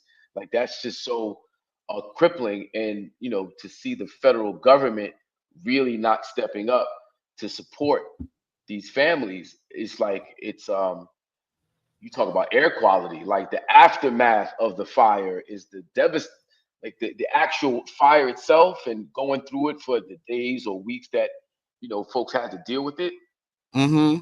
to And know that also you're even not going to the get mayor. The mayor's, I mean, the governor and everybody saying, the plans that they have for, a smart city in 2028 Olympics. You guys heard about that too? yeah. That's like a slap in the people's face who lived there all their lives. Like, I was sending you that story earlier, you know what I'm saying, where the elder was, just happy to see, to be able to go back in her community. And a lot of people haven't been able to because the National Guard was there. Well, yeah, that video clip touched me, like, and deeply touched me, because you have this elder, 97 years old, Zaid. She's 97 years old.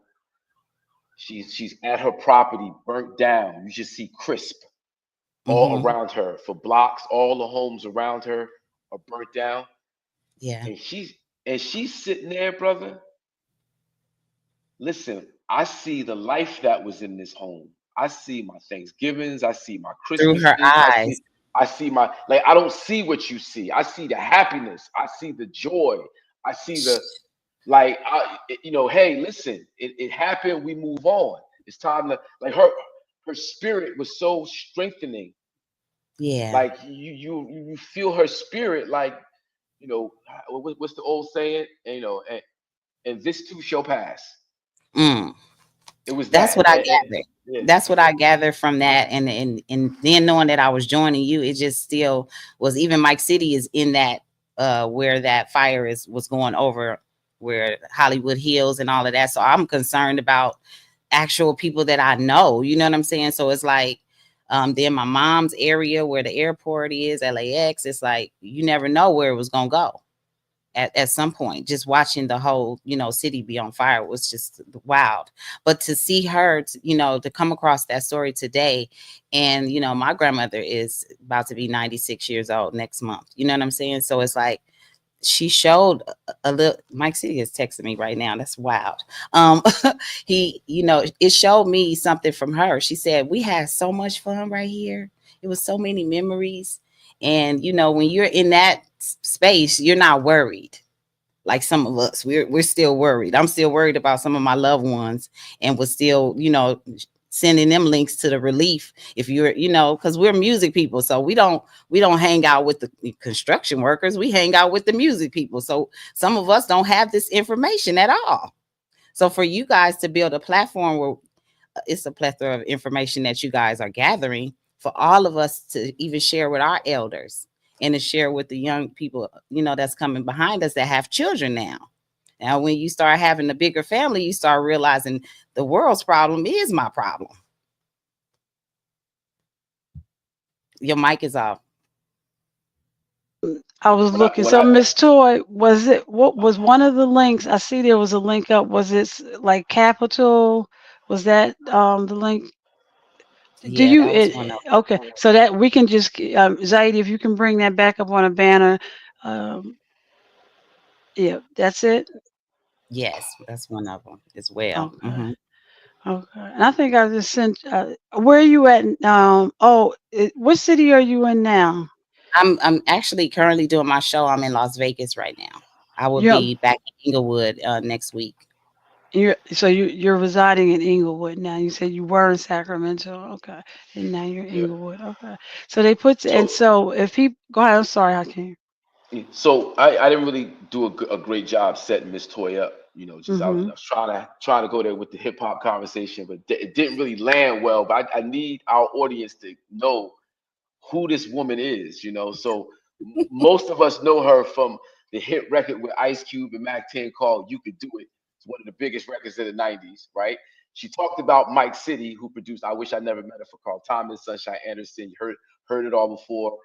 The Channel Live album "Arm a Ghetto." Mike City's one of my closest friends. He's the bridge between myself and Miss Toy. So when she Yes. said Mike City's calling me right now, I was like, you know what? I didn't really do a good job introducing the young lady, letting the folks know exactly how legendary she is, Oh and how wow. you Thank know, come you. on, Next. for sure, for sure. This is special for us to have you on the show, and thank you for giving us Thank your you. time. You're not going anywhere. I just needed to let the folks know. Oh no, it's no problem. And I, run a radio show every Wednesday and Thursday. And I added West Coast Warrior Wednesday, and it was kind of right around the time when the fires started because I wanted to be able to tap in real Mhm. time with some of my people that were on the ground. And even if I'm not there to be right there with some of my people, they call and try to get more information. So my job now, even as a label owner or a radio personality, is still to connect with my people because I got on the phone with one of the elder producers that I work with, and we was on the phone with MLC today, BMI, and straightening out things because the companies don't want us to find our money just like they don't want us to have land. Mhm. It's Yeah, I the was same going because I fight. was asked. I mean, there was a little talk in the beginning um, about what the insurance agencies are doing. Is there any more information, or right now are we still in? It's because it's actively we're dealing with the helping the people, and we'll have to fight that issue maybe on the next step, or are we doing them both now?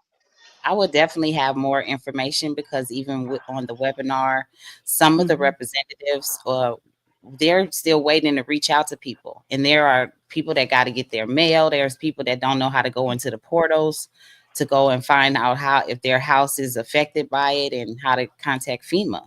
So I feel like the first thing in the order of business is for you guys to get on the website to get inside of the portal to start the process because you Okay. only have a certain amount of time that they're going to allow you to go and get money from FEMA.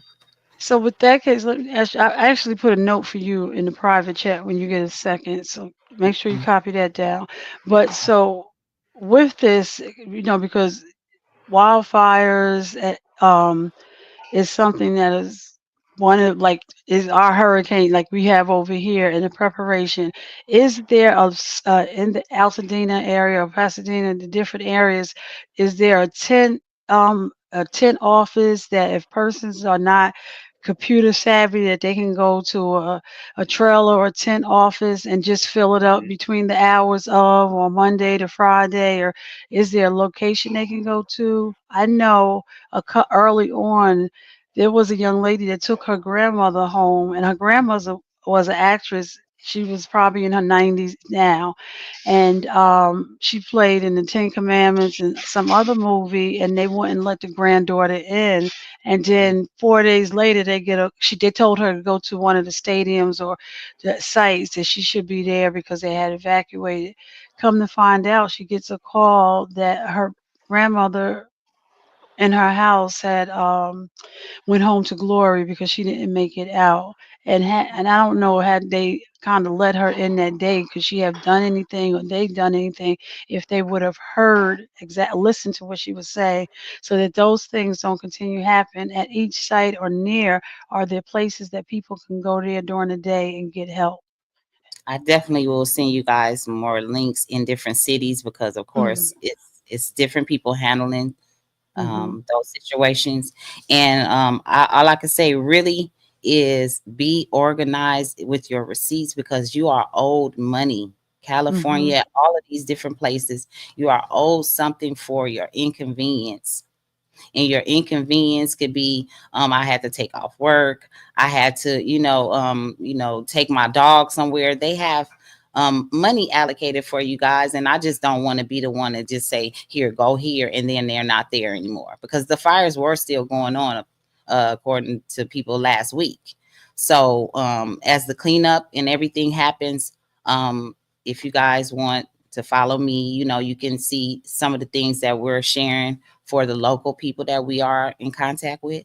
And if you guys have information and you guys are from like Hollywood or, some of the places where we may not be, we can share information with each other to give to people that actually need it. Because sometimes you put out this information and the wrong people get the information and they take advantage of somebody else's benefits. And that's what I Yeah, don't, and that's the other part of whether it be a hurricane, fires, or something like that.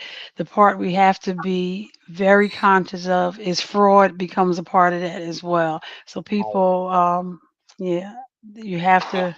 Yeah. Ooh, oh. It's good. You're sharing these links and you're pointing people in the direction where they could receive help because so many times after natural disasters, we Mhm. hear that the government, whether it's state, local, federal, aren't doing anything, aren't providing aid.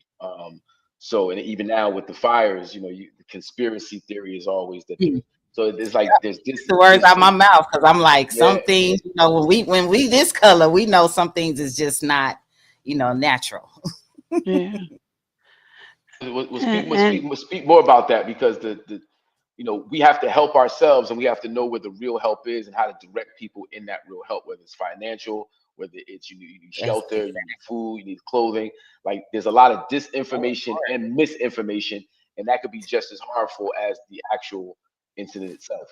Isn't that what the internet altogether? Because with AI, people can make videos that's fake mm, all the time, and then we're trying to, listen to our elders, listen to this information that they've given us from all of these different years, and then here's somebody else moving the goalposts for us.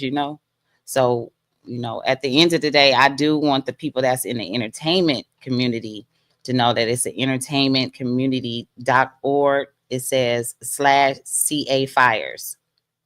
So that information can go straight to the people that will be affected in the long term as far as your money or how to get to, your job, or what if your job burned down and you can't get to it.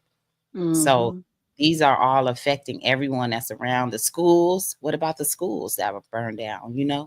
So kids are in shelters. And if you are staying in the hotel and you don't have connections and you've been paying for it, keep your receipt, have your documents ready, because once you do get, connected to some of this help, these resources, you will be able to get your money back. And we just pray for that. Pray for everybody that lost their homes and lost any, loved ones in this fire. It's just a tragedy for Los Angeles. And I don't want to make any assumptions, Ms. Toy. And you're there, or you're in Las Vegas now. Right now, But yeah. do you have any family? Are you and your family when you get back? Is there anybody? How are you doing? I guess this is my simple question. Are you okay? Well, just checking in with everybody. As far as my family, everybody is okay. Everybody was still in a panic because, everybody's getting older. You know what I'm saying? My mom's getting Yes. older, and I have nieces and sisters in different parts of Los Angeles, and even Long Beach, and some of those fires were close to her. Mm-hmm. She works at a dialysis center. And, I thank my sister every day because she, her patients love her so much, and Mm-hmm. she's been just doing extra hours to make sure that her patients get the time that they need to be on dialysis, especially being in a community where you don't know what the air quality is already and then what they have to go through. So, you know, I would like to just send blessings to all of the caretakers and everybody who's volunteering and being in any area where this fire has affected anyone. But yes, sisters and people that have been affected by the fires as far as going to work, they can't do that. The streets is all blocked off, and you know it's a lot, especially when the National Guard got there. That's when it really got serious, and people were not able to go to their homes at all. I thought that was really, you know. Well, Miss Toy, do know why we have that you will have a place here should you need to get us some information, you know, that you really want to put out really quick and you want to make sure it goes out en masse, you know, to get to people in the most efficient way. Just reach out to Hawk and, you know, he'll make things happen. So don't feel as though you have to wait for us to call. If you need us, we're a phone call away. Well, I'll be What's the question? Hawk has a question for you. Okay. Well, I have two questions. So the first question is, you know, when we talk about different communities, black and brown, and the relationship between, we talk division. And I'm sure in time like this, when things are tragic and people got to come together, you see a lot of unity. So I was hoping you could just highlight some unity to let the people on the East Coast know that, you know, the media narrative isn't always what's happening on the ground. It is not. We definitely working with a lot of people. I bring a lot of people on the show. Well, recently, you know, because I know Raz is doing a lot of stuff. He just joined me on the show to spread a lot of good information, and you know, he picked certain words of the day so people can grow in their vocabulary. So who was that was on? That's MC Razkaz, not the Honorable Mayor Raz Baraka. Yeah, you got. I was like, wait. I was like, wait. I was like, go ahead, baby, Baraka, but go ahead. Look, I'm a music artist, so we all have those names that they probably got from. No, he's an artist too. That's why it would make sense. He's an artist as well. So yeah. So Miss Toy, you got the second question, sir? The second question is, this is hip hop politics. Okay. You know, so in terms of the artist that's providing the soundtrack to your life right now, who would that be? The artist, it would be me right now because I'm doing my album and I'm dropping on 2/26 is my birthday, and I have a new project coming out with my producer Speak Low, and he's also one of the artists I listen to right now. Well, on my show, I let them, you know, just be them. They're able to play their music, whether it's jazz, hip hop, whatever form of music that they play. If you're an artist or producer, you're welcome on my show just to show the world your talent. We're not talking about who's in the mainstream all the time. Nice. We want to talk about what you own. You know what I'm saying? So I would love to have new artists come on so that we can get to know you better. And you guys can get to know me better too, because I do more than what you think, you know. All right. So Miss yes, okay. She said I'm rapping. That's Miss Toy and Speak Low. And Speak Low, right? Okay. Yes. She sound like you. The name of the album that's just dropping on February 26th. It's what everything is happening right now. It's called Crash Out. Crash Out. Everything is happening like a crash out to me. So I mean, I named it that, but we're gonna go into the different things that we talk about, Hakeem, you know, in real life. So I appreciate. Did you say February 6th or February 26th? What date? The 26th is my actual birthday, and it comes out on that day, February 26th. And then I would like to say my grandmother will be 96 on February 14th.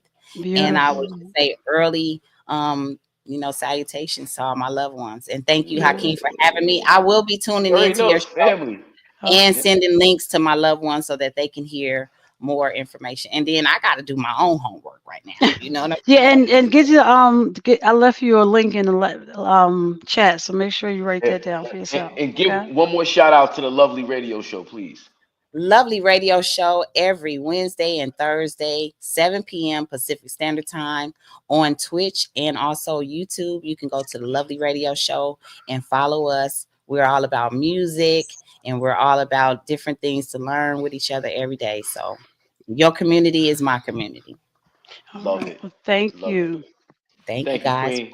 Peace, Toy. Peace. Beautiful, beautiful, beautiful. Yes, sir. Yes, ma'am. Good stuff. So Yeah, I she. think the links that you were looking for was it the to how to read the letter of determination and then the FEMA information? Is that the Yes, links? yes, Because we can still put them up. Okay. yes. Yep, yep. Absolutely. Okay. Yeah. So yeah, that was great because she's a West DJ Coast artist. Rhino. She's a West Coast artist on the ground doing some great work in Yes. terms of the response to the LA fires. And we like to highlight hip hop's response in a positive way. It's always negative, and what we're not doing, but we see work like that. We got to salute that woman, Miss Toy. Big shout out to you. Beautiful, beautiful, Renee. Beautiful. And enter a 96-year-old grandma still doing her thing. She's a bag of love. She's February 14th, baby. 96. It's a Yeah, yeah, blessing. that's a blessing. DJ Who's that? Rhino. What's good? What's good? How y'all? Y'all can hear me? Ah, Rhino's Yeah, back. loud and clear. I got a All right. T-shirt on too, Rhino. I got my HBCU T-shirt on. And I Okay. was, we got to do the T-shirt. So actually, you got to. So I always get you so you won't miss it. What's going on with that Wu-Tang T-shirt? Why the Wu-Tang? Well, today was the day that they dropped the single to Cream. They dropped the single to Cream. Yeah. Yeah, On cash rules everything around me. Cash Rules Everything Around Me. On this day Protect back your in neck. 1994, they dropped that Protect joint. your Yep. neck. 94. Protect Wow. Your Neck. Yeah. Man. Yeah, that was a huge hit for them, man. That was a Yeah. huge hit for them. Yeah. So yeah, that's why I had that on though. Wow. But now I really just wanted to jump on real quick because I just wanted to pay respects to the Queen. She's originally from Queensbridge, but Brick City likes to at least claim half of her. You know what I'm saying? Yeah. The Queen Roxanne Shante. Roxanne Yes, Shante. Roxanne. Yeah, Yes, yeah. sir. We gotta pay respects to that Queen. She's, it's a big thing in, industry wise and personally, but industry wise, this is huge. Getting the Grammy Lifetime Achievement Award. You know what I'm saying? She Yeah. really deserves If it. anybody, I hope they show. I remember they did the biopic on her, and I was like, Right. wow, Right, yeah. and that's what I'm Yeah, saying. she's a That really serious helped breast blow up cancer her survivor. story, and Mm-hmm. it's a beautiful thing to see. I love seeing her get her flowers. You know what I'm saying? Yeah. She was inducted Yeah. into the National Hip Hop Museum, and Yeah, she a lucky lot to of things, man. Yeah, she's yeah. she's You know doing what a they lot. say? No cross. Listen, Roxanne, I said the elders would say no cross, no crown. So Yeah, her got a story to she tell. went through it. Yeah. Yeah, she Mm, had Yeah. a She struggle in the back. game. Man. Oh, mm-hmm. Yeah. Yeah, She kicked the door down though. yes, she that's did. right. Yeah. Early. Revenge. Roxanne's Revenge. Yeah, man. Yeah. 14 14 years old. 14 years Yes. old. How young? Yeah. 14. How? Yeah. You know what I mean? Yeah. 14 Yeah. years And, old. Battling. Yeah. She was Helped battling him dudes. She was yeah. battling And it was out on the playground. She giving them fever. Yeah. yeah, taking the money. she battled Busy Bee. She battled Fuquan, Sparky D. Mm-hmm. She KRS. took shots at everybody. Mm-hmm. Yeah, everybody. She took shots at everybody. Yeah, Beautiful. man. No, So no, she no held her holds own, man. barred. Yeah. And And another she. thing I like to credit her for also is she's the one female MC that I always see exercise her freestyle muscle. She always Yeah. exercises that freestyle muscle. She can Every go day. off the head whenever she wants. She always Every day. exercises that muscle. I always respect that. You know what I mean? On the show, Keeps it fresh. Have a Nice Day. Yeah. Roxanne Shante, Have a Nice Day show on Rock the Bells Radio. Yep. She goes off the head every day in a segment. The freestyle segment. Yeah. Well, she's what is it called? Yeah, Putting she's talking about the she's current rapping events of about the the day. news. Yeah, Yeah, she's she rapping rapping about the current news. event, but Yeah. she does it off the head. It's like Yeah. her off the head skills is still like Yeah, man. on Yeah. point. On point, man. Yeah. Now I won't blow her age up, but I mean, it's like Yeah, nah, man, but that's amazing. she's been doing it, man. She's been doing it, man. She deserves all her flowers, man. Want to give her that. Today is also the anniversary of Too Short's second album, Life Is Too Short, which came out back on this day back in '89. Life Is Too Short came out, which was a classic, man. And and we want to send condolences to condolences. I was Too about to Short. get to that. Yeah. Yeah. He just lost his brother, man. His older brother, Wayne Shaw. In a killing in East Oakland, man. It was a home invasion. Robbery. No, it was a robbery at a weed grower. Actually. Wow. Yeah. Really? Yeah, it was some botched up robbery at a weed grower, man, and he lost his older brother in that situation, man. So prayers go out to Too Short, man. I know he had a clip where he was just like trying to think it all over, man. Riding in the crib, just breathing it, man. You know what I mean? Breathing it out, man. So prayers out to the brother, man, and his whole family, man. Yeah, absolutely. That's a hard one. But that's it, man. I just wanted to come in and show some love to everybody, man. I know I'm in and out, man. What it is, I'm doing a lot of family stuff now on Friday, so I end up getting caught up there in my schedule and getting here. So that's what's been going on. But Hot, you've been holding it down. Let me tell you, I saw I did tune in for probably like the last week. the last part of Tash interview. That brother ain't got no filter, man. he was cussing up a storm and thought he was being got no filter, man. And did I miss you? Did we just have your birthday? Your wife? Did she just have another birthday? My wife, my wife, Big ups to my queen, Dahomey. She just had a born day on the 28th. Team Aquarius. Matter of fact, that's the same day as Rakim, the god Rakim Allah. Also the same day as Sister Soldier. Thinking of a master plan. J. Cole. Did you know that it was on January 28, 1974, that Muhammad Ali and Joe Frazier got it on for the second time at Madison Square Garden for the whole world? Wow, it's crazy. I remember like it was yesterday. All right. That's right. So, what I was going to add, I actually went back and I watched Rhino, you keeping me, like I've gone from being a person sitting in the seat watching the show. You got me always researching. So I went back and so NWA, they went into the Rock Hall of Fame last year, right?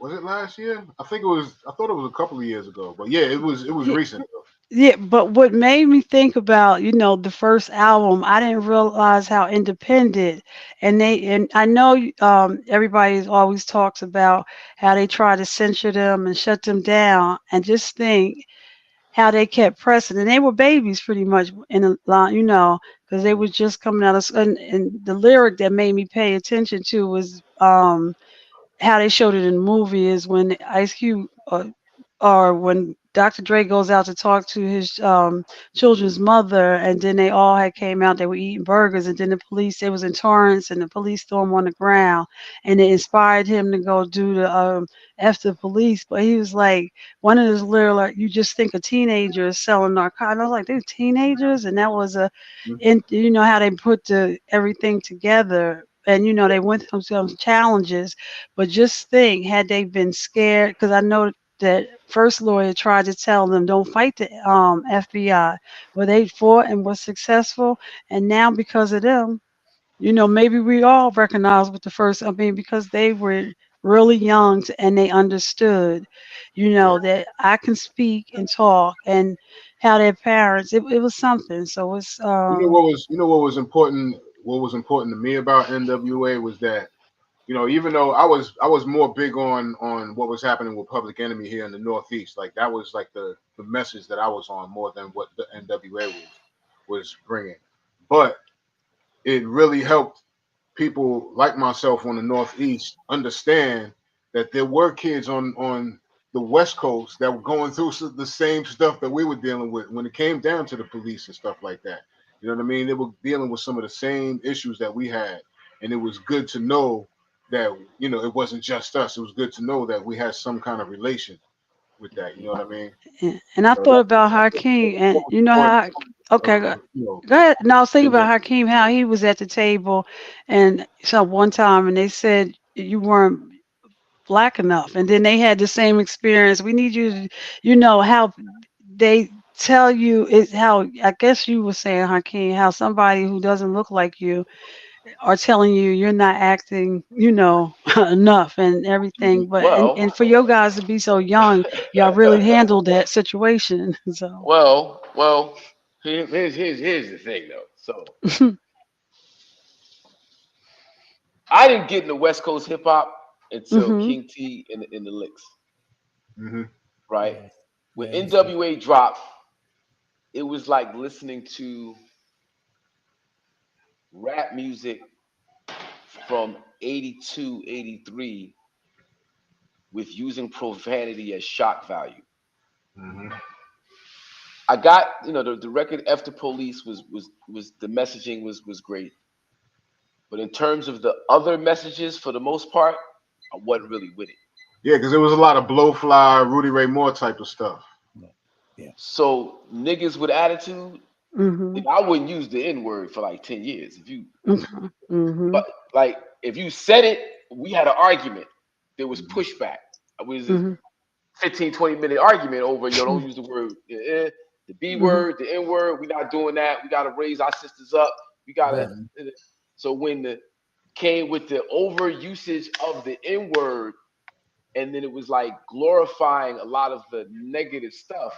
To Mhm. me, it was like after a diet of Public Enemy, X Clan, Tribe Called Quest, De La, Red, Right. Black, and Meaning Green, of Back to the Africa, bullying. Mhm. organizing. The whole thing was like, that's taking us backwards. Mhm. Beginning of Right. the We end have of been past that. That's the why we were on the Public Enemies thing. You know what Mhm. I'm saying? Because that was like Yeah, that was evolution, right. like coming up, growing up past And it, what NWA was doing. Because like you said, we were living that back in like the mid and early 80s, but Mhm.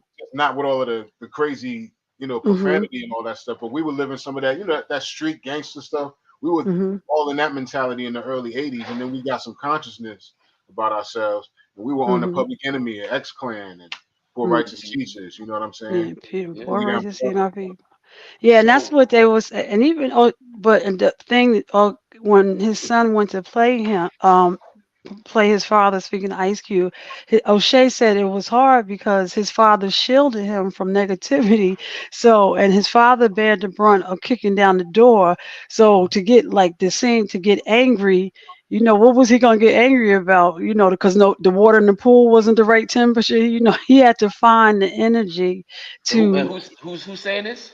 Ice Cube's son, when he portrayed his father, Got you, he said it was got you. kind of, he had to go find, like the anger he had was, my football to play, he was shielded because Ice Cube grow up, kick down the door, but I don't want what all our parents do, don't want my kids to go through this. But, it was just really interesting, and then giving us eyes to it. And then to find out, had they stopped after that first or second, would they have, and now you're being honored into the Hall of Fame, and people are understanding. I gave a scenario. Well, and it said if we shelf the album after Police, and we won't say anything until there's another incident between the police and a resident, we probably would be pulling it out all day, just because the police still are. There are many police who are still challenge us, and then like while we've all raised up and had consciousness, there's still a lack of consciousness among the police, and that's something we're still dealing with even tonight. You know what I'm saying? Every night. Yeah, well, once you understand, the origins of policing, where it comes from, how it was born, and you understand that their role is to protect capital, then it all falls in line. It don't make a difference if you black cop, white cop, Latin cop, Mexican cop. ice. Your job, ICE, your cops, just job, cops your doing your their job. job description is to defend private property. A cop's role is not to save lives, help any. It was a whole Mm. court case around it. They said, That's not. It's not to police officers. protect it's not to. It's It's not. to It's protect that. the buildings in the community, not the community. Okay, I Exactly. got you. So once you understand that, you see, Mm. why police respond to us the way they respond. Their paycheck, is dependent upon them putting a boot on our neck, whether they realize it or not. So it's always about the land and not the people.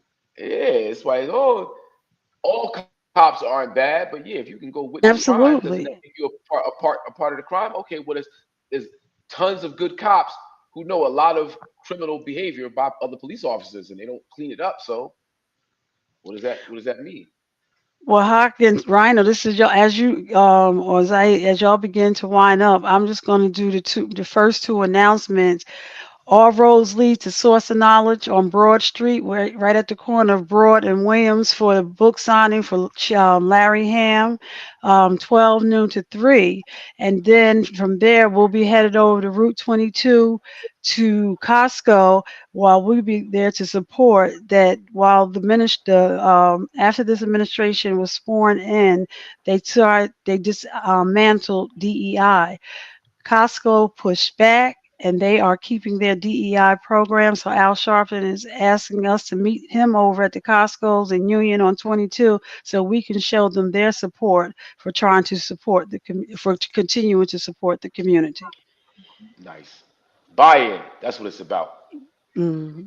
We're going to buy in to each other. I'll go last. Rhino? Y'all can just check me out. I'm coming back just for a quick pop-up tomorrow, 3 p.m. Twitch.tv/Rhino CMZ.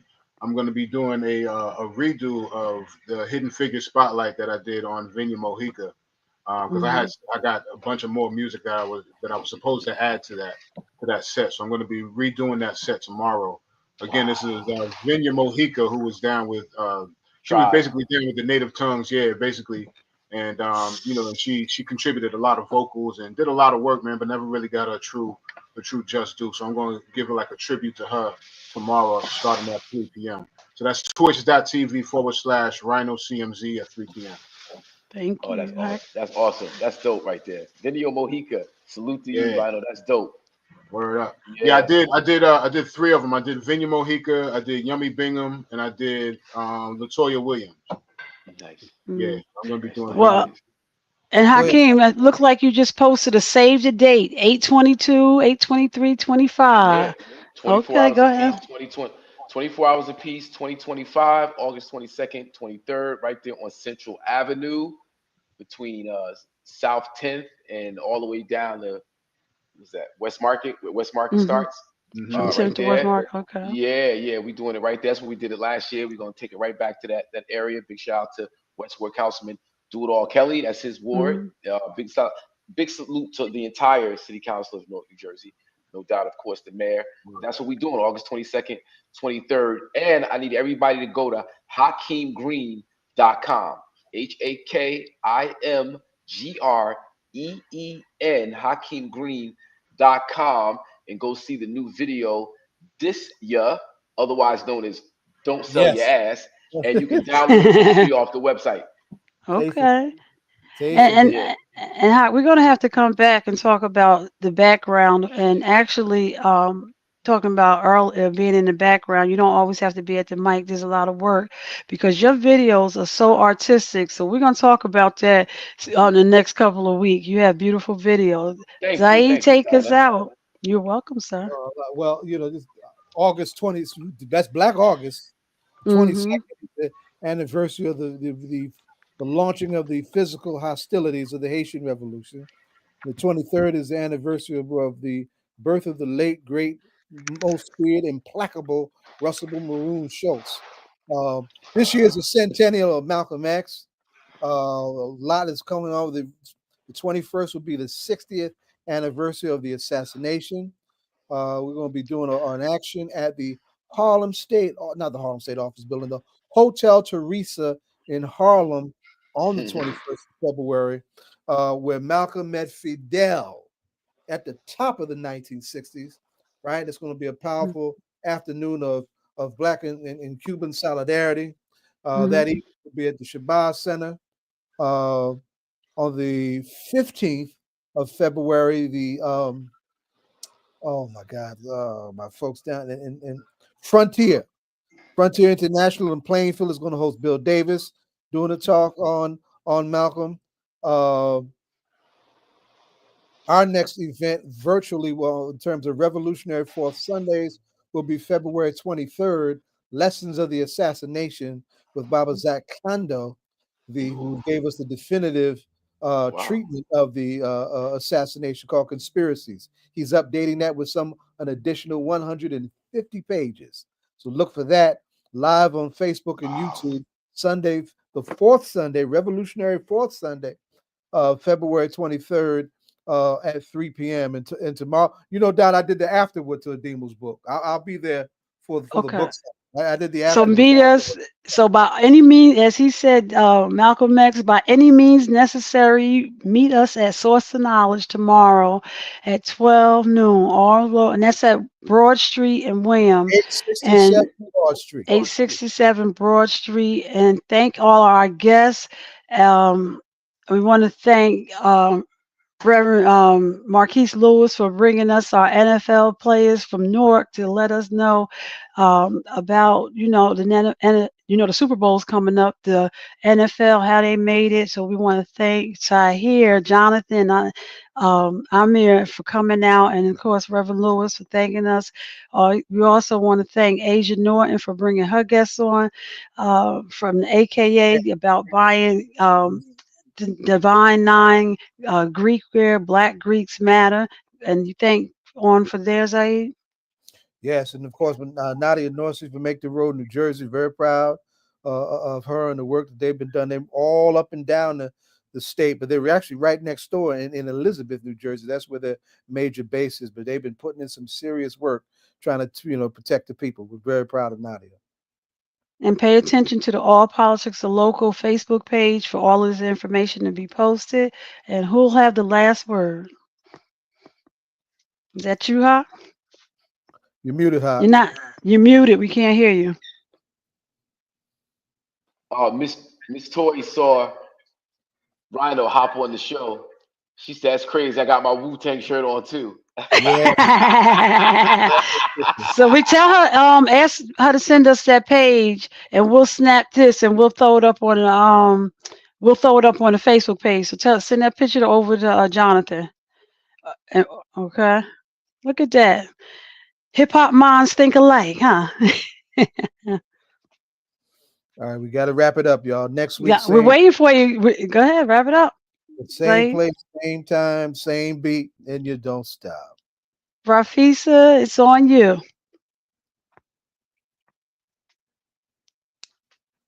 Mm-mm.